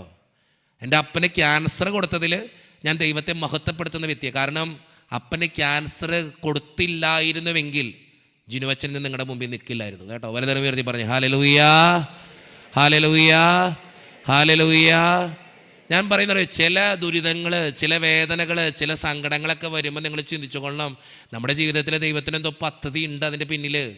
അല്ലാണ്ട് നിങ്ങളുടെ നാശത്തിന് വേണ്ടിയിട്ടുള്ളതല്ല, അത് നിങ്ങളുടെ ക്ഷേമത്തിന് വേണ്ടിയിട്ടുള്ളതാ. ജീവിതത്തിൽ എപ്പോഴും ചിന്തിച്ചുകൊള്ളണം. എൻ്റെ അപ്പന് ഈ ആമാശയ ക്യാൻസർ വന്നിട്ട് ഓപ്പൺ സർജറി 4th സ്റ്റേജ് കഴിഞ്ഞിട്ടാണ് നമ്മൾ തിരിച്ചറിയണേ. 4th സ്റ്റേജ് കഴിഞ്ഞിട്ട് കാണിക്കാവുന്ന എല്ലാ ഹോസ്പിറ്റലിലും കൊണ്ടേ കാണിച്ചു. എല്ലാവരും പറഞ്ഞു അപ്പം മരിക്കും, അപ്പം മരിക്കും, അപ്പം മരിക്കും. കാരണം 4th സ്റ്റേജ് കഴിഞ്ഞു, എല്ലാ പരിപാടിയും തീർന്നു, ശരീരം മുഴുവൻ വ്യാപിച്ചേക്കാം. ആമാശയ ക്യാൻസറിൻ്റെ പ്രത്യേകത നിങ്ങൾക്കറിയാം. ഈ ആമാശയത്തിൽ ക്യാൻസർ വന്നാൽ ശരീരം മുഴുവൻ അത് വ്യാപിക്കും. കാരണം ആമാശയമായിട്ട് ബന്ധപ്പെട്ട കാര്യങ്ങളാണ് ചെറുകുടൽ, വൻകുടൽ, പല ഗ്രന്ഥികൾ. കാരണം നമ്മൾ ഭക്ഷണം കഴിച്ചിട്ട് ഭക്ഷണം പോകുന്നത് ആമാശയത്തിലേക്കാണ്. ആമാശയത്തിന് ക്യാൻസർ വന്നാൽ അത് ശരീരം മുഴുവൻ അത് ബാധിക്കും. അതുകൊണ്ട് ആമാശയ ക്യാൻസർ വന്നവർ അധിക നാൾ ജീവിക്കാറില്ല.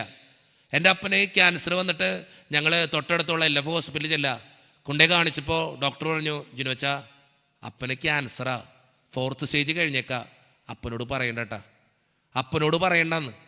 കാരണം അപ്പനെന്നറിഞ്ഞാൽ രോഗം മൂർച്ഛിക്കും, പെട്ടെന്ന് മരിക്കും. അമ്മ അറിയണ്ട അച്ഛാ, പെങ്ങളറിയണ്ട. കാരണം അമ്മയും പെങ്ങളറിഞ്ഞാൽ അപ്പനറിയും. ഞാനും ചേട്ടനും മാത്രമേ ഇത് അറിഞ്ഞിട്ടുള്ളൂ.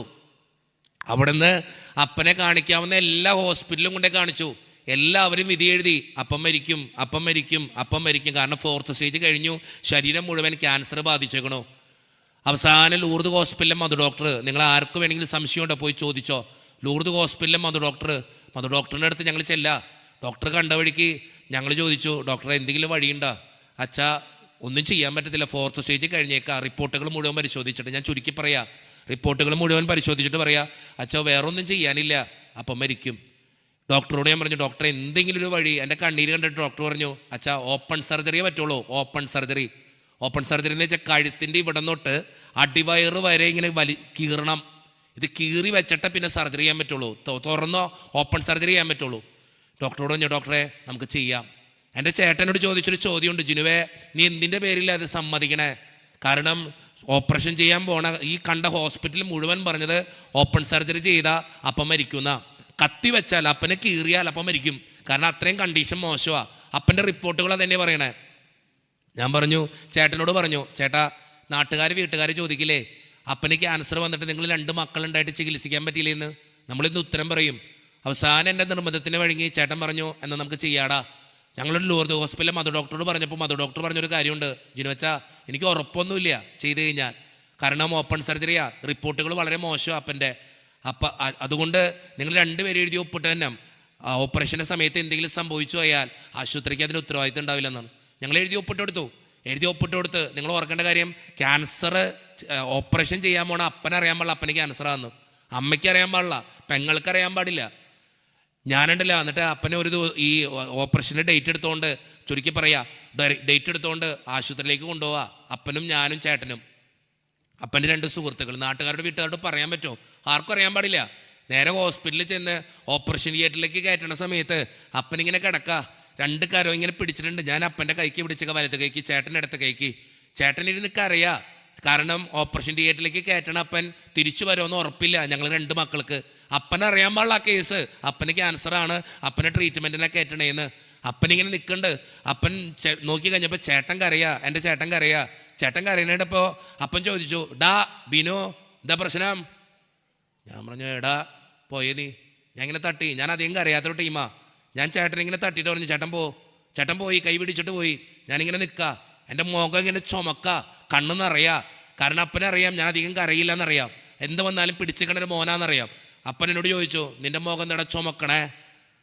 ഞാൻ പറഞ്ഞു, അപ്പാ ഒന്നുമില്ലപ്പാ. കണ്ണെന്തിനടാ നിറയണേ? ഞാൻ പറഞ്ഞു, ഒന്നുമില്ലപ്പാ. അപ്പനെന്താടാ പ്രശ്നം?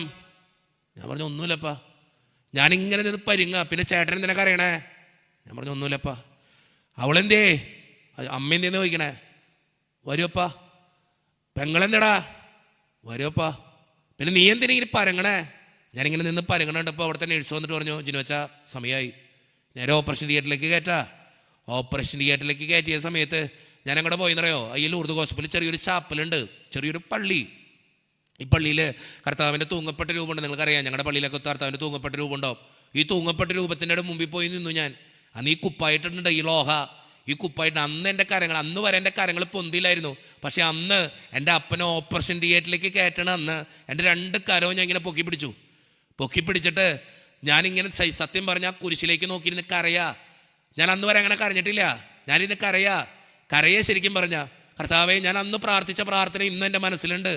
ഈ 2 കൈ പൊക്കി പിടിച്ചിട്ട് ഞാൻ പ്രാർത്ഥിച്ചത് ഇങ്ങനെയാ, ദൈവമേ നിൻ്റെ കാസയും പിലാസി എടുക്കണ കൈ ഇത്, എനിക്കെൻ്റെ അപ്പനെ വേണം, വേറെ ഒന്നും വേണ്ട. തളർന്നിട്ടാണെങ്കിലും ഞാൻ കൊണ്ടുപോയിക്കോളാം, മരിച്ചെന്ന് മാത്രം പറയില്ലേ, എന്നെ കൊണ്ട് താങ്ങില്ല. കാരണം പൗരോഹിത്യ ജീവിതം തുടങ്ങിയിട്ടുള്ളൂ. ഞാൻ ഇങ്ങനെ 2 കൈ പിടിച്ചിരുന്ന് കരയാ.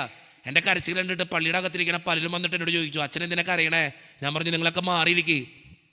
സ്നേഹം നിറഞ്ഞവരെ, 8 മണിക്കൂർ നീണ്ടുന്ന സർജറി ആയിരുന്നു. 8 മണിക്കൂർ ഓപ്പൺ സർജറി അല്ലേ, കഴുത്തിൻ്റെ ഇവിടെ തൊട്ട് അടിവയറ് വരെ കീറി വെച്ചിട്ട് 8 മണിക്കൂർ നീണ്ടുന്ന സർജറി ആയിരുന്നു. 8 മണിക്കൂർ കഴിഞ്ഞിട്ട് ഞാൻ ചെന്ന് കഴിഞ്ഞപ്പോൾ ഡോക്ടർ പറയാ, ജിനുവച്ചാ ഒന്നും പറയാറായിട്ടില്ല, പ്രാർത്ഥിക്ക്. പിറ്റേ ദിവസം ഞാൻ ഓടിച്ചെന്നു. അപ്പോഴും ഡോക്ടർ പറയാ, അച്ഛനൊന്നും പറയാറായിട്ടില്ല, ഞാൻ നോക്കട്ടെ. 2 ദിവസത്തിന് ശേഷം ഞാൻ ചെല്ലുമ്പോണ്ടല്ലോ, ഡോക്ടറിനോട് 2 ദിവസത്തിന് ശേഷം ഡോക്ടറൊന്നും മിണ്ടണില്ല. ഞാൻ പള്ളിയുടെ അകത്തിരിക്കുക. അപ്പോഴേക്കും വീട്ടുകാരറിഞ്ഞു, അമ്മ അറിഞ്ഞു, പെങ്ങളറിഞ്ഞു, നാട്ടുകാരറിഞ്ഞു. അമ്മ വന്നിട്ട് എൻ്റെ കോളറിനെ പിടിച്ചിട്ട് ചോദിച്ചൊരു ചോദ്യമുണ്ട്, എന്തിനാണ് അപ്പനെ കൊലയ്ക്ക് കൊടുത്തേ? 2 മാസമെങ്കിൽ 2 മാസം അപ്പൻ ജീവിക്കില്ലായിരുന്നോ? പെങ്ങൾ ചോദിച്ചൊരു ചോദ്യമുണ്ട്. ഈ കണ്ട ഡോക്ടർമാരും മുഴുവൻ പറഞ്ഞല്ലേ, ചേട്ടായി അപ്പം മരിക്കുമെന്ന് ഓപ്പറേഷൻ ചെയ്താ, പിന്നെ എന്തിനാ ചേട്ടായി അത് ചെയ്തേ? എനിക്ക് ഉത്തരവില്ല. ഞാൻ മിണ്ടാതിരിക്കുക. പള്ളിയിലേക്ക് നോക്കി, കർത്താവിൻ്റെ തൂങ്ങപ്പെട്ട രൂപത്തിലേക്ക് നോക്കി. ഈ 2 ദിവസത്തിന് ശേഷം അത് ഡോക്ടർ പറയാ, ജിനുവച്ചനോടൊന്ന് വരാൻ പറ. ഞാൻ ചെല്ലണ സമയത്ത് എൻ്റെ ചങ്കിടിപ്പ് ഇങ്ങനെ കൂടി വരാ. മരിച്ചു എന്ന് പറഞ്ഞാൽ എൻ്റെ അമ്മയോട് എന്ത് പറയും, പെങ്ങളോട് എന്ത് പറയും, വീട്ടുകാരോട് എന്ത് പറയും? എനിക്ക് ഉത്തരവില്ല. 2 മാസമെങ്കിൽ 2 മാസം അപ്പം ജീവിക്കായിരുന്നു, ഞാനാ കൊന്നേന്ന് പറയുള്ളൂ. ഞാൻ ചെല്ലണ സമയത്ത് ഡോക്ടർ വാതിലോർന്ന് അകത്ത് കയറിയപ്പോൾ എൻ്റെ കണ്ണിങ്ങനെ നിറയാ. ഞാൻ ഡോക്ടറിൻ്റെ ടേബിളിൻ്റെ അടുത്ത് തൊട്ട് 2 കൈ ഇങ്ങനെ ചേർത്ത് പിടിച്ചിട്ട് പറയാ, ഡോക്ടറെ എന്തിനാ വിളിപ്പിച്ചേ?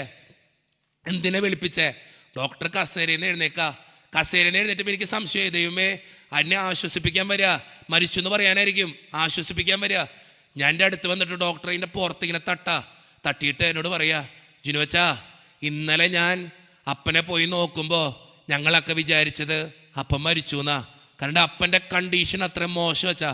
പക്ഷെ ഇന്ന് രാവിലെ ഞാൻ അപ്പനെ പോയി നോക്കുമ്പോൾ അച്ഛാ എനിക്കൊരു കാര്യം അച്ഛനോട് പറയാനുണ്ട്.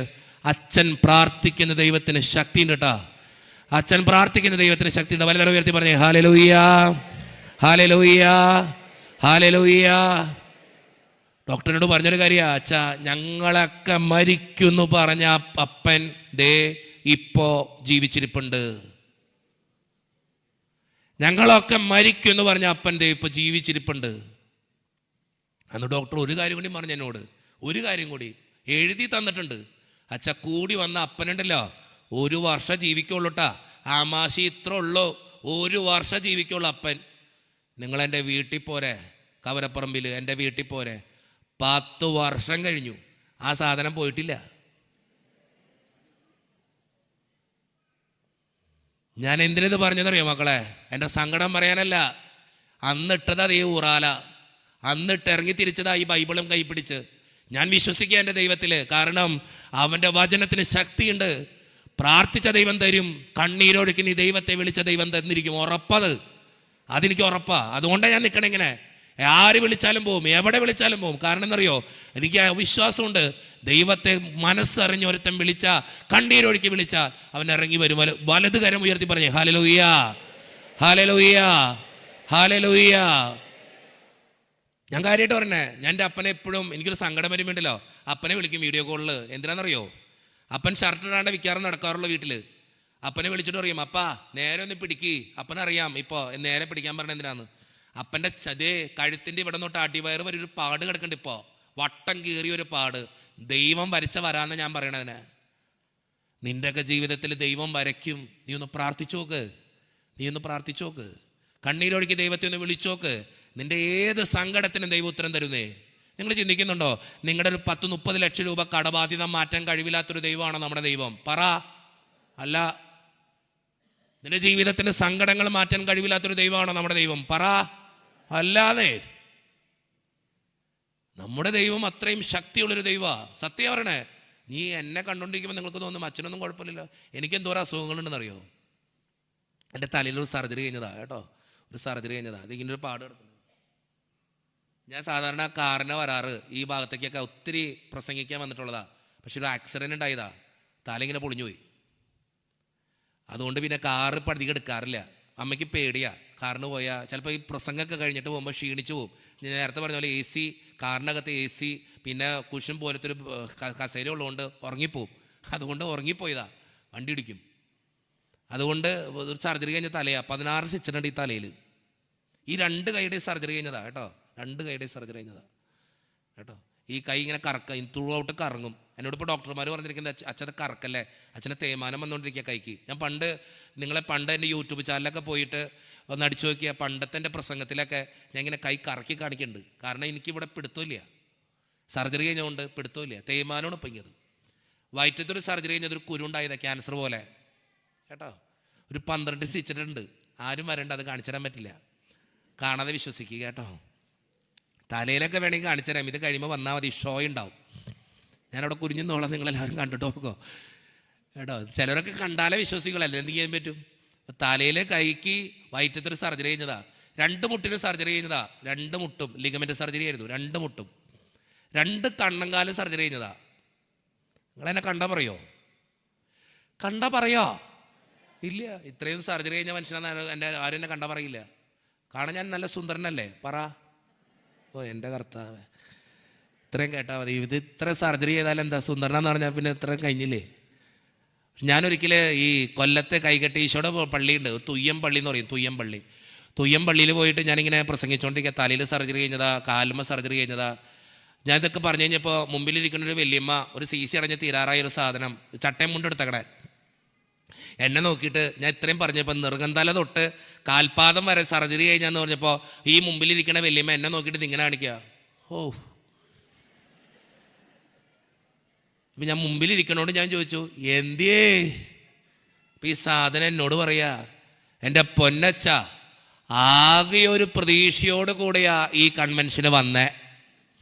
ഇപ്പൊ പ്രസംഗിക്കാൻ വന്നേക്കണ അച്ഛൻ ഞങ്ങളെക്കാളും തീരാരോഗ്യാണല്ലോ കർത്താവ്. ഞാൻ എന്തിനിത് പറഞ്ഞതറിയോ? ഞാൻ എന്നിട്ട് ഈ അമ്മച്ചിയോട് പറഞ്ഞൊരു ഡയലോഗ് ഉണ്ട്. അമ്മച്ചിയെ, എൻ്റെ അസുഖങ്ങൾ പറയാൻ വേണ്ടിയിട്ടല്ല ഞാൻ വന്നേ, ഈ അസുഖത്തിലൊക്കെ എന്നെ കാത്ത ദൈവത്തെക്കുറിച്ച് പറയാനാണ് ഞാൻ വന്നേ.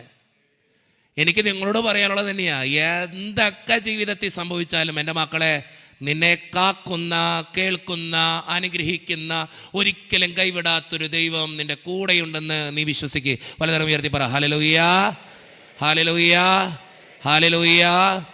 ആരൊക്കെ നിന്നെ എതിർത്താലും നിന്നെ ഒരിക്കലും തള്ളിക്കളയാത്ത, ആരൊക്കെ നിന്നെ പരിഹസിച്ചാലും നിന്നെ ഒരിക്കലും പരിഹസിക്കാത്ത, ആരൊക്കെ നിന്നെ വേണ്ടെന്ന് പറഞ്ഞാലും നിന്നെ ഒരിക്കലും വേണ്ട എന്ന് പറയാത്ത ഒരു ദൈവം നിനക്കുണ്ട്.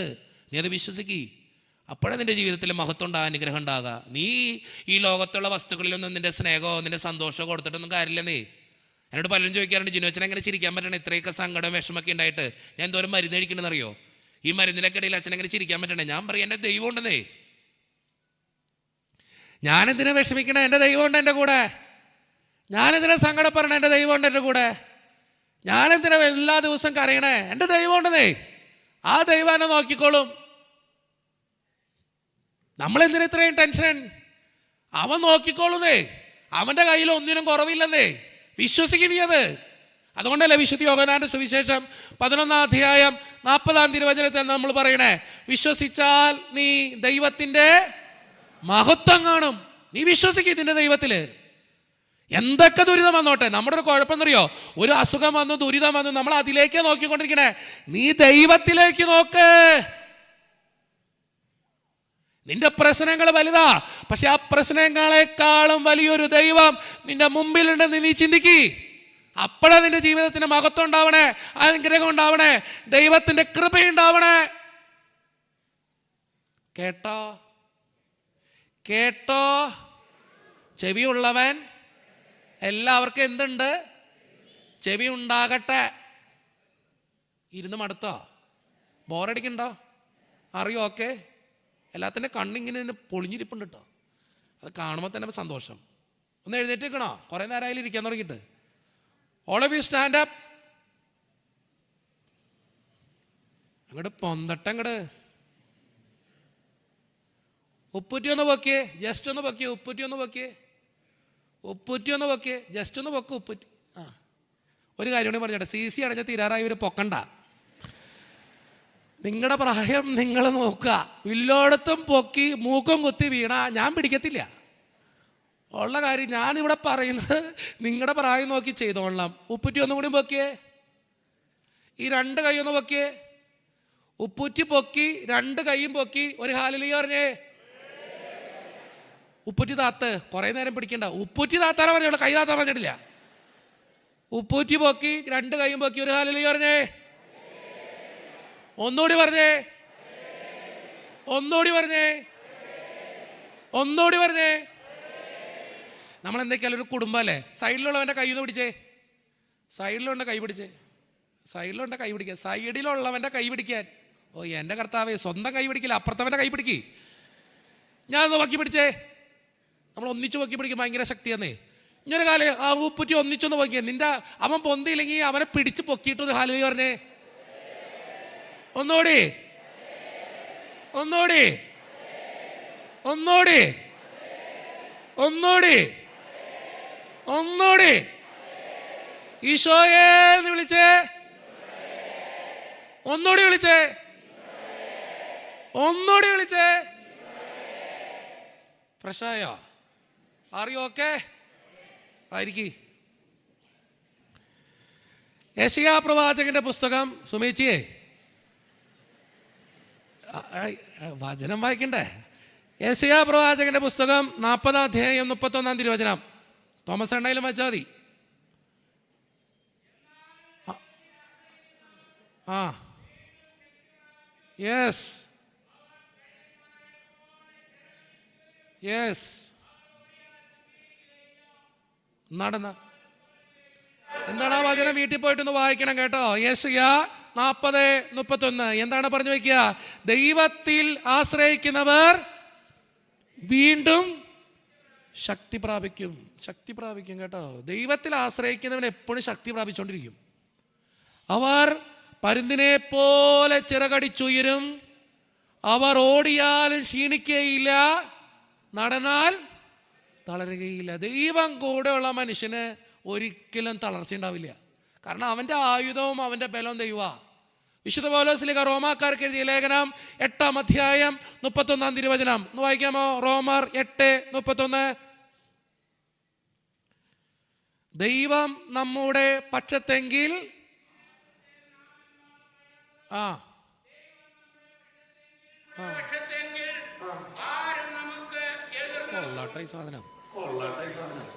അല്ലെങ്കിൽ ഈ സൗണ്ടേ തോമസാണ്ട സമ്മതിക്കണോ? ഞാൻ കാര്യമായിട്ട് പറഞ്ഞാൽ എനിക്കൊക്കെ പറ്റില്ല. ഞാൻ കാര്യമായിട്ട് പറഞ്ഞതാ.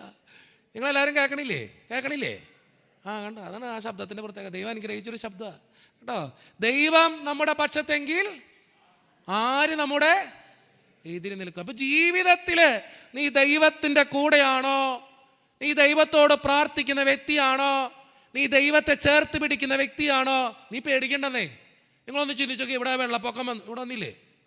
വെള്ളപ്പൊക്കം വന്നില്ലേ? വീട്ടിലൊക്കെ വെള്ളം കയറിയോ? ഇല്ലേ?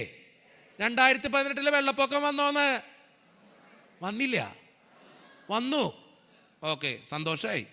എനിക്കത് വന്നു എന്ന് കേൾക്കുമ്പോൾ ഒരു സന്തോഷം. കാരണം ഞങ്ങളുടെ ഭാഗത്തൊക്കെ വന്നതാ. ഈ കൊല്ലം ഭാഗത്തൊക്കെ ചെന്നാൽ അവർ പറയും വന്നിട്ടില്ല എന്ന് പറയും.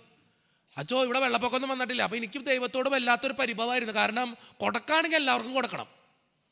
ഇത് കുറച്ച് പേർക്ക് കൊടുത്തു, കുറച്ച് പേർക്ക് കൊടുത്തില്ല. ആ പരിപാടി പറ്റത്തില്ല. ഞാൻ കർത്താവിനോട് പലപ്പോഴും പറഞ്ഞിട്ടുണ്ട്, പരാതി പറഞ്ഞിട്ടുണ്ട്. ഞാൻ പലപ്പോഴും കൊല്ലത്തൊക്കെ ചെല്ലുമ്പോൾ അവരോട് പറയും, ഏതെങ്കിലും പ്രശ്നം ഉണ്ടായി വെള്ളപ്പൊക്കം വരാൻ ചാൻസ് ഉണ്ടെങ്കിൽ ഞാൻ പ്രാർത്ഥിക്കും. കാരണം അനുഭവിക്കണം, എന്നാലേ മനസ്സിലാവുള്ളൂ. ഞങ്ങളുടെയൊക്കെ പള്ളിയിൽ വെള്ളം കയറിപ്പോയതാ, അതുകൊണ്ട് പറഞ്ഞതാ കേട്ടോ. ഇവിടെ അങ്ങനെ ഒന്നും ഉണ്ടായില്ല. എന്നാൽ അത്രയും ഉണ്ടായില്ല, അത്യാവശ്യം ഉണ്ടായുള്ളൂ. മുല്ലപ്പെരിയാർ പൊട്ടിയ പ്രശ്നം ഉണ്ടാവോ? ഒന്ന് പ്രാർത്ഥിക്കാന്ന് വെച്ചിട്ടാ. ചില ദുരിതങ്ങളെ നമ്മളെ പഠിപ്പിക്കുക. ദൈവം ഉണ്ടെന്ന് നമ്മളെ പഠിപ്പിക്കുന്ന ചില ദുരിതങ്ങളാ. കോവിഡ് വന്നില്ലേ? വന്നു. ചിന്തിച്ചു നോക്കി. ചില ദുരിതങ്ങൾ നമ്മളെ പഠിപ്പിക്കും പല കാര്യങ്ങളും, പല സങ്കടങ്ങൾ നമ്മളെ പഠിപ്പിക്കും പലതും.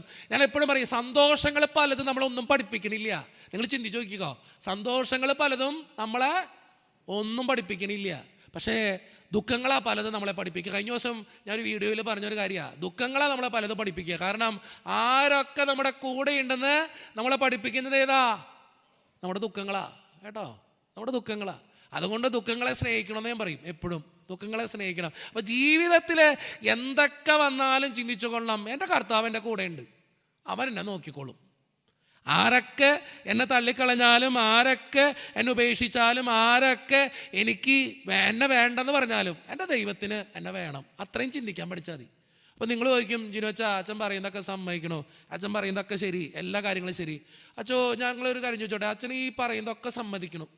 ഞാനതാണ് പ്രത്യേകിച്ചൊന്ന് കാര്യം, ഈ നോമ്പിൻ്റെ കാലഘട്ടത്തിൽ ഈ കൂടെയുള്ള ദൈവം, ആ ദൈവത്തെ ചേർത്ത് വെച്ചിട്ടൊരു കാര്യം കൂടി പറയാനാണ് അച്ഛൻ ആഗ്രഹിക്കുക. നിങ്ങൾ പലരോട് ചോദിക്കുക, അച്ഛാ ഈ കൂടെയുള്ള ദൈവം ഞങ്ങൾ പിന്നെ പ്രാർത്ഥിക്കുമ്പോൾ പിന്നെ എന്ത് തരാത്ത പല കാര്യങ്ങളും? ഞാനൊരു കാര്യം ചോദിച്ചോട്ടെ, ഇനി ചോദ്യമാണ് കേട്ടോ. എല്ലാ പ്രാർത്ഥനയ്ക്കും ഉത്തരവുണ്ടോ? ഉച്ചത്തിൽ പറ. ഉത്തരം ഉണ്ടെന്നുള്ളവരെ കൈവയ്ക്കേ, ഉത്തരം ഇല്ല എന്നുള്ളൊരു കൈവയ്ക്കേ. അതെ, രണ്ടും ഘട്ടങ്ങൾ കുറേ ഉണ്ട് കേട്ടോ. ഞാൻ പറയാ, എല്ലാ പ്രാർത്ഥനയ്ക്കും ഉത്തരമുണ്ട്. പക്ഷെ നമ്മൾ വിചാരിക്കുന്നതായിരിക്കില്ല ഉത്തരം. അതാണ് ഏറ്റവും വലിയ കാര്യം കേട്ടോ. നമ്മൾ വിചാരിക്കുന്നതായിരിക്കില്ല ഉത്തരം എന്നുള്ളതാണ് ഏറ്റവും പ്രധാനപ്പെട്ട കാര്യം. നമ്മളെ കുഴപ്പമെന്നറിയോ? നമ്മൾ പ്രാർത്ഥിച്ചോ കിട്ടിയില്ല, നമ്മൾ വിചാരിക്കാം ദൈവമേ പ്രാർത്ഥനയ്ക്ക് ഉത്തരവില്ല. തെറ്റ്. നമ്മൾ വിചാരിക്കുന്നതായിരിക്കണമെന്നില്ലേ ദൈവത്തിൻ്റെ ഉത്തരം. അവിടെയാണ് ഏറ്റവും കൂടുതൽ ശ്രദ്ധിക്കേണ്ട കാര്യം. ഞാനത് എൻ്റെ യൂട്യൂബിലൊക്കെ പറഞ്ഞിട്ടുള്ളൊരു ഒരു ഇതുണ്ട്, ഒരു പെൺകൊച്ചിൻ്റെ വിഷമം. ഞാനത് പറഞ്ഞിട്ടുണ്ട്, കുറച്ച് പേരെങ്കിലും കേട്ടിട്ടുണ്ടാവും. കുറച്ച് നാൾക്ക് മുമ്പ് ഒരു പെൺകൊച്ച് എന്നെ ഫോൺ വിളിക്കുക. അപ്പോൾ ഈ തിരുനാൾ ഒരു കൺവെൻഷനൊക്കെ കഴിഞ്ഞ് ഒരു 9:30 മണി കഴിഞ്ഞിട്ട് എൻ്റെ പള്ളിയിലേക്ക് ഞാൻ പോകാം ഇതുപോലെ കാർ ഓടിച്ച്. അപ്പോൾ ഞാൻ കാറിൽ കയറി, എനിക്കൊരു കോൾ വന്നു. സാധാരണ അങ്ങനെ കോളൊന്നും എടുക്കാത്തൊരു മനുഷ്യനെ ഞാൻ. പക്ഷേ പെട്ടെന്ന് ഞാൻ ചിന്തിച്ചു, ദൈവമേ രാത്രിയാണല്ലോ, ആരുടെങ്കിലും വർത്താനം പറഞ്ഞാൽ ഉറക്കം തൂങ്ങാണ്ട് പോകാൻ പറ്റൂല, എന്നാൽ കോൾ എടുത്തേക്കാം. കോൾ വന്നു, അറ്റൻഡ് ചെയ്തു. ആരാന്നറിയാൻ പാടില്ല. എടുത്ത വഴിക്കൊരു പെൺകൊച്ചാന്ന് മനസ്സിലായി. പെൺകൊച്ച് എടുത്ത വഴിക്ക് പറയാ, അച്ഛാ ഞാൻ ചാവാൻ പോവാ, അച്ഛാ ഞാൻ ചാവാൻ പോവാ. ഞാൻ പറഞ്ഞു, പൊന്നു കൊച്ച നീ ഇപ്പം ചാവണ്ട, പിന്നീട് എപ്പോഴെങ്കിലും ചത്തോ? അവൾ പറഞ്ഞു, ഇല്ല അച്ഛോ എനിക്കിപ്പോൾ ചാവണം. ഞാൻ പറഞ്ഞു, പൊന്നു മോളെ അച്ഛൻ ഒന്നാമത് വണ്ടി ഓടിക്കുക, അതുകൊണ്ട് നീ ഇപ്പം ചാവണ്ട, പിന്നീട് എപ്പോഴെങ്കിലും ചത്തോ? ഇല്ല അച്ഛോ എനിക്കിപ്പോൾ ചാവണം. ഞാൻ പറഞ്ഞു, എന്തിയേ? അപ്പോൾ അവൾ എടുത്ത വഴിക്ക് പറഞ്ഞു, അച്ഛോ അവൻ എന്നെ പറ്റിച്ചു. ഞാൻ പറഞ്ഞു പൊന്നുമോളെ, എനിക്കാണെങ്കിൽ ഈ കേസ് കേൾക്കാനും വലിയ താല്പര്യമില്ല. അപ്പം ഞാൻ പറഞ്ഞു പൊന്നുമോളെ, അച്ഛൻ ഒന്നാമത് വണ്ടി ഓടിക്കുക, അതുകൊണ്ട് അച്ഛന് കോൺസെൻട്രേഷനൊന്നും കിട്ടില്ല. മോള് പിന്നീട് എപ്പോഴെങ്കിലും വിളിക്ക്. ഇല്ല അച്ഛോ, എനിക്ക് അച്ഛനോട് സംസാരിക്കണം, അല്ലെങ്കിൽ ഞാൻ മരിക്കച്ചോ. ഞാൻ പറഞ്ഞു പൊന്നുമോളെ, അച്ഛൻ വണ്ടി ഓടിക്കാടി, നീ പറയണതൊന്നും അച്ഛനെ ശ്രദ്ധിക്കാൻ പറ്റില്ലടി, നീ പിന്നീട് എപ്പോഴെങ്കിലും വിളിക്ക്. അവൾ പറഞ്ഞില്ലേ അച്ഛൻ, എനിക്ക് അച്ഛനോട് മിണ്ടിയേ പറ്റൂ, അല്ലെങ്കിൽ ഞാൻ മരിക്കും. ഞാൻ പറഞ്ഞു പൊന്നുമോളെ, നീ ഒന്ന് മനസ്സിലാക്കുക, അച്ഛൻ വണ്ടി ഓടിക്കാടി, അച്ഛനൊന്നും പറയാൻ പറ്റത്തില്ല. വേണ്ട അച്ഛോ, അച്ഛൻ കേട്ടാ മതി. ഓ എന്നാ പറയ്. ഞാൻ പറഞ്ഞു എന്നാ പറയ്. എന്നോട് പറഞ്ഞു തുടങ്ങി. അച്ഛോ, ഞാൻ ഷോർട്ടാക്കി പറയാം. അച്ഛോ, 8 വർഷം സ്നേഹിച്ചതച്ചോ, വീട്ടുകാരൊക്കെ അറേഞ്ച് ചെയ്തച്ചോ, എല്ലാവരും അറിഞ്ഞോ, വീട്ടുകാരെല്ലാവരും കൂടി കല്യാണം നടത്തി തരാൻ വന്നു കഴിഞ്ഞപ്പോ ഇപ്പൊ അവനെന്നെ വേണ്ട. ഞാൻ പറഞ്ഞു വണ്ടി ഓടിക്കുന്നതിനിടയിൽ അവള് ആശ്വസിപ്പിച്ചോണ്ട് ഞാൻ പറഞ്ഞു പോട്ടടി മോളെ വിട്ടുകളയിടി, പ്രാർത്ഥിക്കടി, ദൈവം നിനക്ക് വേണ്ടത് തരൂടി. അവൾ പറഞ്ഞു ഇല്ലച്ചോ, ഇല്ല, ദൈവം തരില്ലച്ചോ, പ്രാർത്ഥിച്ചിട്ട് കാര്യമില്ലച്ചോ, ദൈവത്തെ വിളിച്ചിട്ട് കാര്യമില്ലച്ചോ. ഞാൻ പറഞ്ഞു പോട്ടടി മോളെ വിട്ടുകളയിടി, പ്രാർത്ഥിക്കടി, ദൈവം നിനക്ക് വേണ്ടത് തരൂടി. അവൾ പറഞ്ഞു ഇല്ലച്ചോ, ഇല്ല, ഞാൻ പള്ളി പോണ്ട്, പ്രാർത്ഥിക്കണ്ട്, വചനം വായിക്കണ്ട്, ഉപവാസം എടുക്കണ്ട്, എല്ലാം ഇവന് വേണ്ടി അച്ചോ, ഇവനെ കിട്ടാൻ വേണ്ടിയിട്ടച്ചോ. ഞാൻ പറഞ്ഞു പോട്ടടി മോളെ വിട്ടുകളയിടി, പ്രാർത്ഥിക്കടി, ദൈവം നിനക്ക് വേണ്ടത് തരൂടി. അവൾ പറഞ്ഞു ഇല്ലച്ചോ, ഇല്ല, എൻ്റെ ജീവിതം നരകാണച്ചോ, എന്തിയച്ചോ ദൈവം കാണാത്തെ, എൻ്റെ പ്രാർത്ഥനയ്ക്ക് ഉത്തരം തരാത്തെ, എന്തിയച്ചോ ദൈവം ഇടപെടാത്തെ. ഞാൻ പറഞ്ഞു പോട്ടടി മോളെ വിട്ടുകളയിടി, പ്രാർത്ഥിക്കടി, ദൈവം നിനക്ക് വേണ്ടത് തരൂടി. അവൾ പറഞ്ഞു ഇല്ലച്ചോ, ഇല്ല, അവൻ സന്തോഷിച്ച ജീവിക്കണേ, ഞാൻ മാത്രമാണോ ഇങ്ങനെ നരകതുല്യം ജീവിക്കണേ, എന്തിനച്ചോ എൻ്റെ ജീവിതം ഇങ്ങനെ നരകതുല്യാക്കണേ. ഞാൻ പറഞ്ഞു പോട്ടടി മോളെ വിട്ടുകളയിടി, പ്രാർത്ഥിക്കടി, ദൈവം നിനക്ക് വേണ്ടത് തരൂടി. 9:30 മണി തൊട്ട് 11:30 മണി വരെ ഈ സാധനത്തിൻ്റെ അടുത്ത് ഞാൻ ഇതന്നെയാണ് പറഞ്ഞുകൊണ്ടിരിക്കണേ. പോട്ടടി മോളെ വിട്ടുകളയിടി, പ്രാർത്ഥിക്കടി, ദൈവം നിനക്ക് വേണ്ടത് തരൂടി. 11:30 മണിയായിപ്പിക്ക് എൻ്റെ പള്ളിയിൽ ഞാൻ ചെന്നപ്പോൾ ഞാൻ ചോദിച്ചു, എടിയേ പള്ളി എത്തി, നിന്റെ തീരുമാനം തൊട്ടാ ഞാൻ ചാവാൻ പോവാ, വെച്ചോ, പോയി ചത്തോ. 2 മണിക്കൂർ കൂടുതലൊക്കെ എങ്ങനെ പറഞ്ഞു കൊടുക്കാൻ പറ്റുക? പറഞ്ഞ വഴി ഫോൺ വെച്ചു. പിറ്റേ ദിവസം പക്ഷെ ഞാൻ രാവിലെ കേൾക്കുന്ന വാർത്തയും തൊട്ടാന്നറിയോ, ഇതിനൊരു അമ്മ മാത്രമേ ഉള്ളൂ, ഒറ്റ മോള. അപ്പം നേരത്തെ മരിച്ചു പോയതാ. ഇതിൻ്റെ വീട്ടിലെ ഈ ഒരു ചെറിയ വീടാ, ഇതിൻ്റെ വീട്ടിലെ പണ്ടത്തെ വീടാ. അപ്പം നമുക്കറിയാം, പണ്ടത്തെ വീടിൻ്റെ വാതിലിൻ്റെ മുകളിൽ ചെറിയൊരു ആർച്ചൊക്കെ ഉണ്ടാവും. ഇതിൻ്റെ വീട്ടിലെ സ്വന്തം മുറിയിൽ അങ്ങോട്ട് അതിരാവിലെ സ്വന്തം ഫാനിൽ ഒരു ഷാൾ അങ്ങോട്ട് ഹുക്കിട്ട് അങ്ങോട്ട് തൂങ്ങി, അങ്ങോട്ട് ആത്മഹത്യ ചെയ്യാൻ ശ്രമിച്ചു. തൂങ്ങി, ഒരു മേശമേ കയറി നിന്ന് തൂങ്ങിയേ, മേശ മറിഞ്ഞ് വീണ ശബ്ദം കേട്ട് അമ്മ ഓടിച്ചു നോക്കുമ്പോൾ സ്വന്തം കൊച്ചിൻ്റെ മോളിക്കൂടെ നോക്കുമ്പോൾ സ്വന്തം കൊച്ചിങ്ങനെ തൂങ്ങിക്കിടക്ക.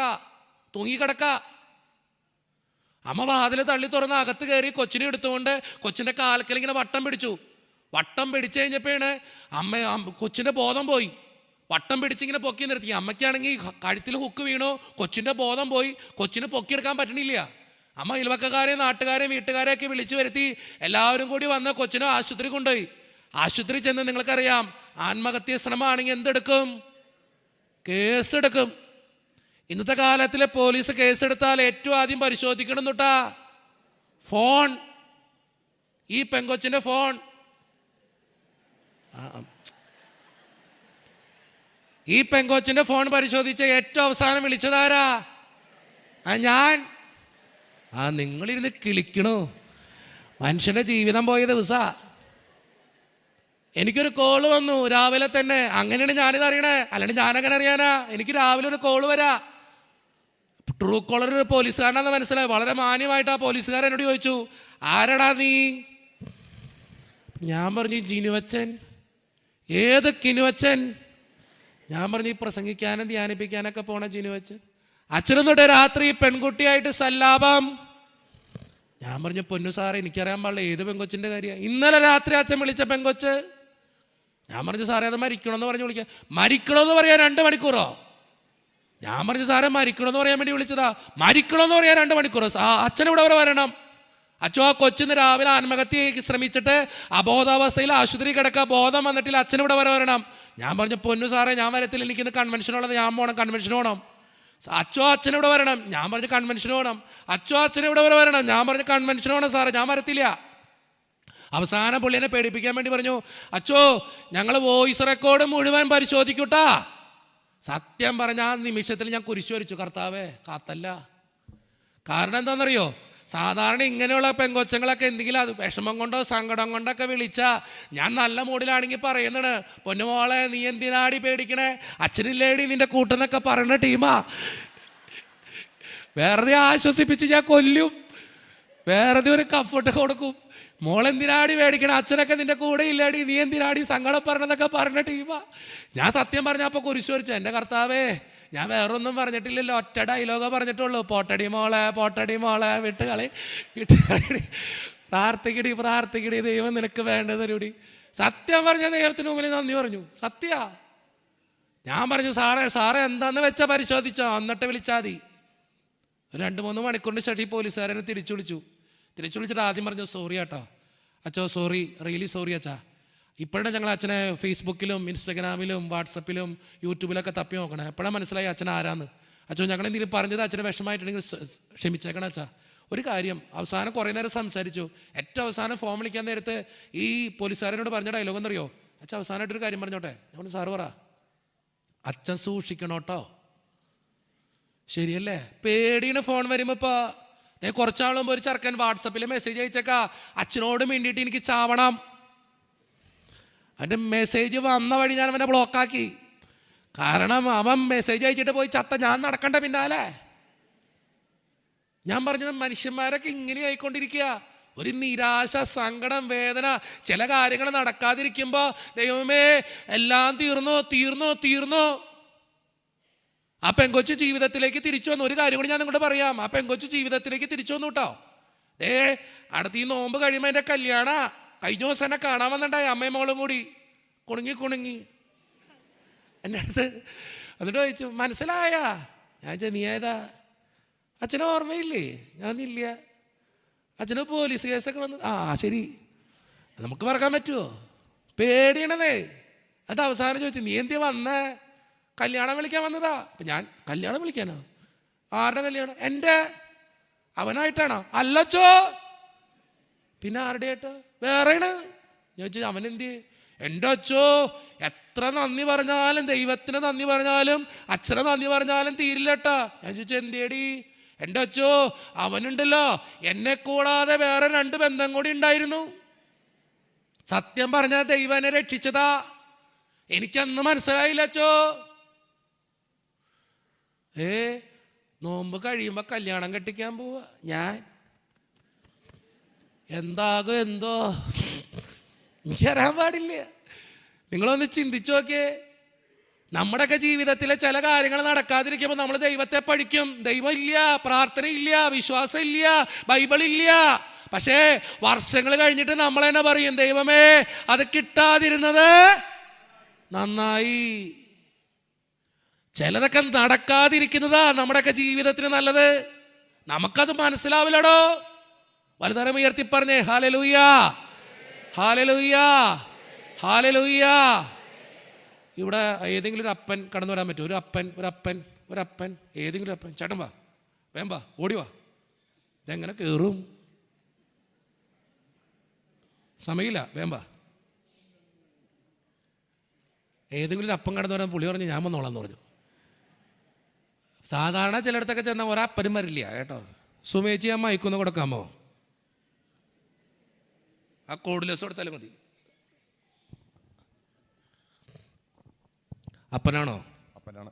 ഞാൻ ചോദിക്കുന്ന ചോദ്യത്തിന് ഉത്തരം പറയോ? എത്ര പിള്ളേരുണ്ട്? 2 പേര്. മക്കള് പറഞ്ഞതെല്ലാം വാങ്ങിച്ചു കൊടുക്കോ? എല്ലാം വാങ്ങിച്ചു കൊടുക്കത്തില്ല. എല്ലാം വാങ്ങിച്ചു കൊടുക്കത്തില്ല. എന്ത്? എല്ലാം വാങ്ങിച്ചു കൊടുക്കത്തില്ല. ഉറപ്പാണ്? ഉറപ്പാണ്. എന്തേ? ആവശ്യമുള്ളത് മാത്രമേ വാങ്ങിച്ചു കൊടുക്കത്തുള്ളൂ. ആ മക്കളുടെ ആവശ്യം ആരെ തീരുമാനിക്കണേ? നമ്മൾ ചിന്തിക്കുമല്ലോ, അപ്പൻ. മക്കളുടെ ആവശ്യം ആരെ തീരുമാനിക്കണേ? അപ്പനാണ്. മക്കളൊരു ആവശ്യം പറയണോ? മക്കൾക്ക് ആവശ്യം ഉണ്ടായതുകൊണ്ടല്ല അവർ ചോദിക്കുന്നേ. പിന്നെ എന്തുകൊണ്ട് അപ്പൻ തീരുമാനിക്കുന്ന കാര്യം? മക്കള് ആവശ്യപ്പെടുന്നതായ കാര്യങ്ങൾ അവർക്ക് ആവശ്യമാണോ എന്ന് നമ്മളോട് ചിന്തിക്കണമല്ലോ. നമ്മൾ കൂടി ചിന്തിക്കണം. അപ്പൊ മക്കളുടെ ആവശ്യം തീരുമാനിക്കുന്നത് ആരാ? അപ്പനാണ്. അപ്പനാണ്. അതെ. മക്കൾ വാശി പിടിക്കുക, ഒരു ചീത്ത കാര്യ, മക്കൾ വാശി പിടിക്കുക, കൊടുക്കോ? ഇല്ല. കരയാ, കൊടുക്കോ? ഇല്ല. ഭക്ഷണം കഴിക്കാതിരിക്കുക, കൊടുക്കോ? ഇല്ല. ബെസ്റ്റ് തന്ത. ഞങ്ങളുടെ നാട്ടിലെ തന്ത എന്ന് പറഞ്ഞാൽ നല്ല അർത്ഥം കേട്ടോ, ഉള്ള കാര്യം ഞാൻ പറഞ്ഞേക്കാം. എന്ത് ചെയ്താലും കൊടുക്കൂല, കൊടുക്കത്തില്ല. പേരൊന്നുട്ടാ സ്റ്റീഫൻ. നിങ്ങൾ പറയ്, ഈ സ്റ്റീഫൻ ചേട്ടൻ നല്ല ഏട്ടനാ കേട്ടാ, ഈ സ്റ്റീഫൻ ചേട്ടൻ നല്ല അപ്പനാണോ ചീത്തപ്പനാണോ? മക്കൾക്ക് കൊടുക്കാത്തത്, മക്കൾക്ക് കൊടുക്കാത്തത് ചീത്തപ്പൻ അല്ല നല്ലപ്പൻ? നല്ലപ്പൻ. നല്ലപ്പനാണെങ്കിൽ നല്ലൊരു കൈഡ് കൊടുത്തേ. അപ്പൊ ഈ വർഷത്തെ സ്റ്റീഫൻ ചേട്ടാ, ഈ വർഷത്തെ ബെസ്റ്റ് തന്തയ്ക്കുള്ള അവാർഡ് കേട്ടോ. സ്റ്റീഫൻ ചേട്ടൻ നല്ലപ്പനാ. കാരണം മക്കൾക്കെല്ലാം കൊടുക്കുന്ന അപ്പനല്ല നല്ലപ്പൻ. മക്കൾക്ക് എന്താണോ ആവശ്യം അത് കൊടുക്കുന്ന അപ്പനാ നല്ലപ്പൻ. മക്കളുടെ ആവശ്യം തീരുമാനിക്കുന്ന അപ്പനാ. ഞാൻ പറയും സ്റ്റീഫൻ ചേട്ടൻ നല്ല അപ്പനാ, നല്ലപ്പൻ. കാരണം മക്കളുടെ എല്ലാ ആവശ്യങ്ങളും നിങ്ങൾ ചിന്തിച്ചോക്കെ. സ്റ്റീഫൻ ചേട്ടൻ നല്ല അപ്പനാന്ന് നിങ്ങളെല്ലാവരും സമ്മതിക്കണ്ട. ഇവിടെ ഇരിക്കുന്ന എല്ലാ അമ്മമാരും സമ്മതിച്ചിട്ടുണ്ട്. അപ്പം നിങ്ങളൊന്ന് ചിന്തിച്ചോക്ക്. സ്റ്റീഫൻ ചേട്ടൻ പൊക്കോ. താങ്ക് യു സ്റ്റീഫൻ ചേട്ടാ, വിളിച്ചപ്പോൾ തന്നെ വന്നല്ലോ. ഒരു നല്ല കൈഡ് കൊടുത്തു വിടാം കേട്ടോ. നിങ്ങളൊന്ന് ചിന്തിച്ചോക്കെ, നമ്മുടെ സ്വർഗത്തിലിരിക്കുന്ന അപ്പൻ നമ്മൾ ചോദിക്കുന്ന എല്ലാ കാര്യങ്ങളും സാധിച്ചു തരുമോ? ചില കാര്യങ്ങളൊന്നും നന്നാവില്ലെന്ന് ആർക്കറിയാം? ദൈവത്തിന് അറിയാം. അതുകൊണ്ട് തരില്ല കേട്ടോ. ജീവിതത്തിൽ ചില കാര്യങ്ങൾക്ക് വേണ്ടി പ്രാർത്ഥിക്കുമ്പോൾ കണ്ണീരോടുത്ത് നിലവിളിക്കുമ്പോൾ നീ ഒരു കാര്യം ചിന്തിച്ചു കൊള്ളാം, ചില കാര്യങ്ങൾ തന്നു കഴിഞ്ഞാൽ എൻ്റെ ജീവിതത്തിന് നല്ലതല്ലെന്ന് ദൈവത്തിനറിയാം. യാക്കോബ് ശ്ലീഹയുടെ പുസ്തകം ഉണ്ടോ? യാക്കോബ് ശ്ലീഹയുടെ പുസ്തകം നിങ്ങൾക്ക് ഉണ്ടോ? 4-ാം അധ്യായം 3-ാം തിരുവചനം ഒന്ന് വായിക്കാമോ? 4-ാം അധ്യായം 3-ാം തിരുവചനം ഒന്ന് വായിക്കാമോ? അതുകൂടി പറഞ്ഞ് ഒരു വചനം കൂടി പറഞ്ഞ് അച്ഛൻ നിർത്താം.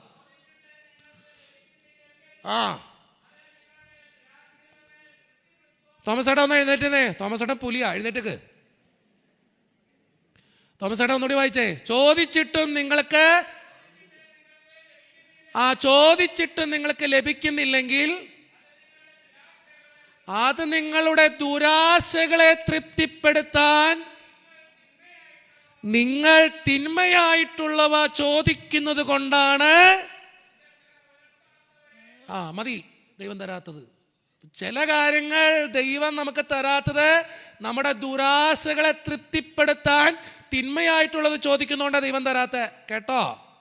കേട്ടോ. അപ്പൊ എല്ലാ കാര്യങ്ങളും തന്നാൽ ശരിയാവില്ലോടോ. അതുകൊണ്ടാണ് ചില കാര്യങ്ങൾ തരാത്ത. രണ്ടാമത്തെ ഒരു കാര്യം കൂടി ഉണ്ട്, അതാണ് ഏറ്റവും പ്രധാനപ്പെട്ട കാര്യം. അത് ഈ നോമ്പ് കാലത്തിൽ ചിന്തിക്കേണ്ട കാര്യമാണ്. ചില കാര്യങ്ങൾക്ക് വേണ്ടി കണ്ണീരോടിക്ക് പ്രാർത്ഥിക്കുക ദൈവത്തിന് മുമ്പിൽ. ദൈവമേ, എൻ്റെ കടബാധ്യത മാറണം, എൻ്റെ രോഗം മാറണം, എൻ്റെ ബുദ്ധിമുട്ട് മാറണം, എൻ്റെ മക്കൾ രക്ഷപ്പെടണം, എൻ്റെ കുടുംബത്തിൽ തടസ്സങ്ങൾ മാറണം, അസ്വസ്ഥതകൾ മാറണം എന്നൊക്കെ പ്രാർത്ഥിക്കുമ്പോൾ ഒരു കാര്യം കൂടി ചിന്തിച്ചോ. യെശയ്യാ പ്രവാചകന്റെ പുസ്തകം 59-ാം അധ്യായം 1-2 തിരുവചനങ്ങൾ ഒന്ന് എടുക്കാമോ? സാധിക്കുന്നവരൊക്കെ പറ്റുമെങ്കിൽ തോമസ് ഏട്ടാ ഒറ്റ മിനിറ്റ് തോമസ് ഏട്ടാ, പറ്റുമെങ്കിൽ എല്ലാവരും ഈ വീട്ടിൽ പോയിട്ട് ഈ യെശയ്യാ പ്രവാചകന്റെ പുസ്തകം 59-ാം അധ്യായം ഒന്ന് വായിക്കണം കേട്ടോ. വളരെ ശക്തി ഉണ്ട് ആ അധ്യായത്തിന്. യെശയ്യാ പ്രവാചകനിലൂടെ ദൈവം നമ്മളോട് പറയുന്ന കാര്യങ്ങളാ. തോമസ് ഏട്ടാ എഴുന്നേറ്റുന്നോ? വാ വായിക്കി.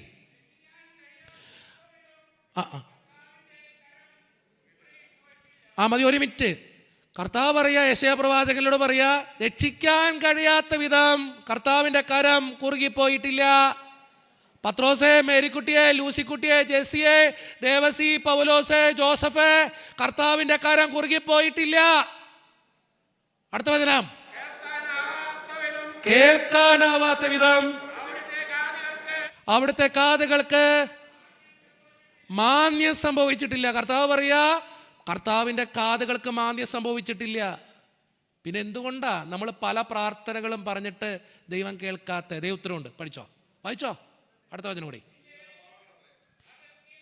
നിന്റെ അകൃത്യങ്ങളത്രേ, നിന്റെ പാപങ്ങളത്രേ നിന്നെയും ദൈവത്തെയും തമ്മിൽ അകറ്റിയിരിക്കുന്നത്. നിന്റെ പാപങ്ങളത്രേ അവിടുത്തെ മുഖം നിന്നിൽ നിന്ന് മറച്ചിരിക്കുന്നത്. പലപ്പോഴും നീ പ്രാർത്ഥിക്കുമ്പോൾ ഓർത്തോളം, നിന്റെ മനസ്സ് ശുദ്ധമല്ലെങ്കിൽ നിന്റെ പ്രാർത്ഥനയ്ക്കും ഉത്തരം ഉണ്ടാവില്ല. സ്വന്തം അപ്പനമ്മേനെ നോക്കാത്തവൻ കർത്താവിൻ്റെ മുമ്പിൽ വന്ന് കർത്താവ് എൻ്റെ കടബാധ്യത മാറ്റി തന്നെന്ന് പറഞ്ഞാൽ നടക്കുമോ? സ്വന്തം ജീവിത പങ്കാളിയെ സ്നേഹിക്കാത്തവൻ വന്ന് കർത്താവെ രക്ഷിക്കണേന്ന് പറഞ്ഞാൽ നടക്കോ? ചിന്തിച്ചു നോക്ക്. സ്നേഹം നിറഞ്ഞവരെ, ഈ നോമ്പ് കാലത്തിൽ അച്ഛൻ നിർത്തുക. ഒറ്റ കാര്യം ഓർത്താൽ മതി, എന്നെ രക്ഷിക്കുന്നൊരു ദൈവമുണ്ട്. ആരൊക്കെ ഉപേക്ഷിച്ചാലും എന്നെ ഉപേക്ഷിക്കാത്തൊരു ദൈവമുണ്ട്. എൻ്റെ പ്രാർത്ഥനയ്ക്ക് ഉത്തരം തരുന്നൊരു ദൈവമുണ്ട്. പക്ഷെ ആ പ്രാർത്ഥനയ്ക്ക് ഉത്തരം തരുന്ന ദൈവത്തിൻ്റെ മുമ്പിൽ നീ നിൽക്കുമ്പോൾ ഒറ്റ കാര്യം ചിന്തിച്ചുകൊള്ളണം, ദേ ഇത് ശുദ്ധമാണോ എന്ന്.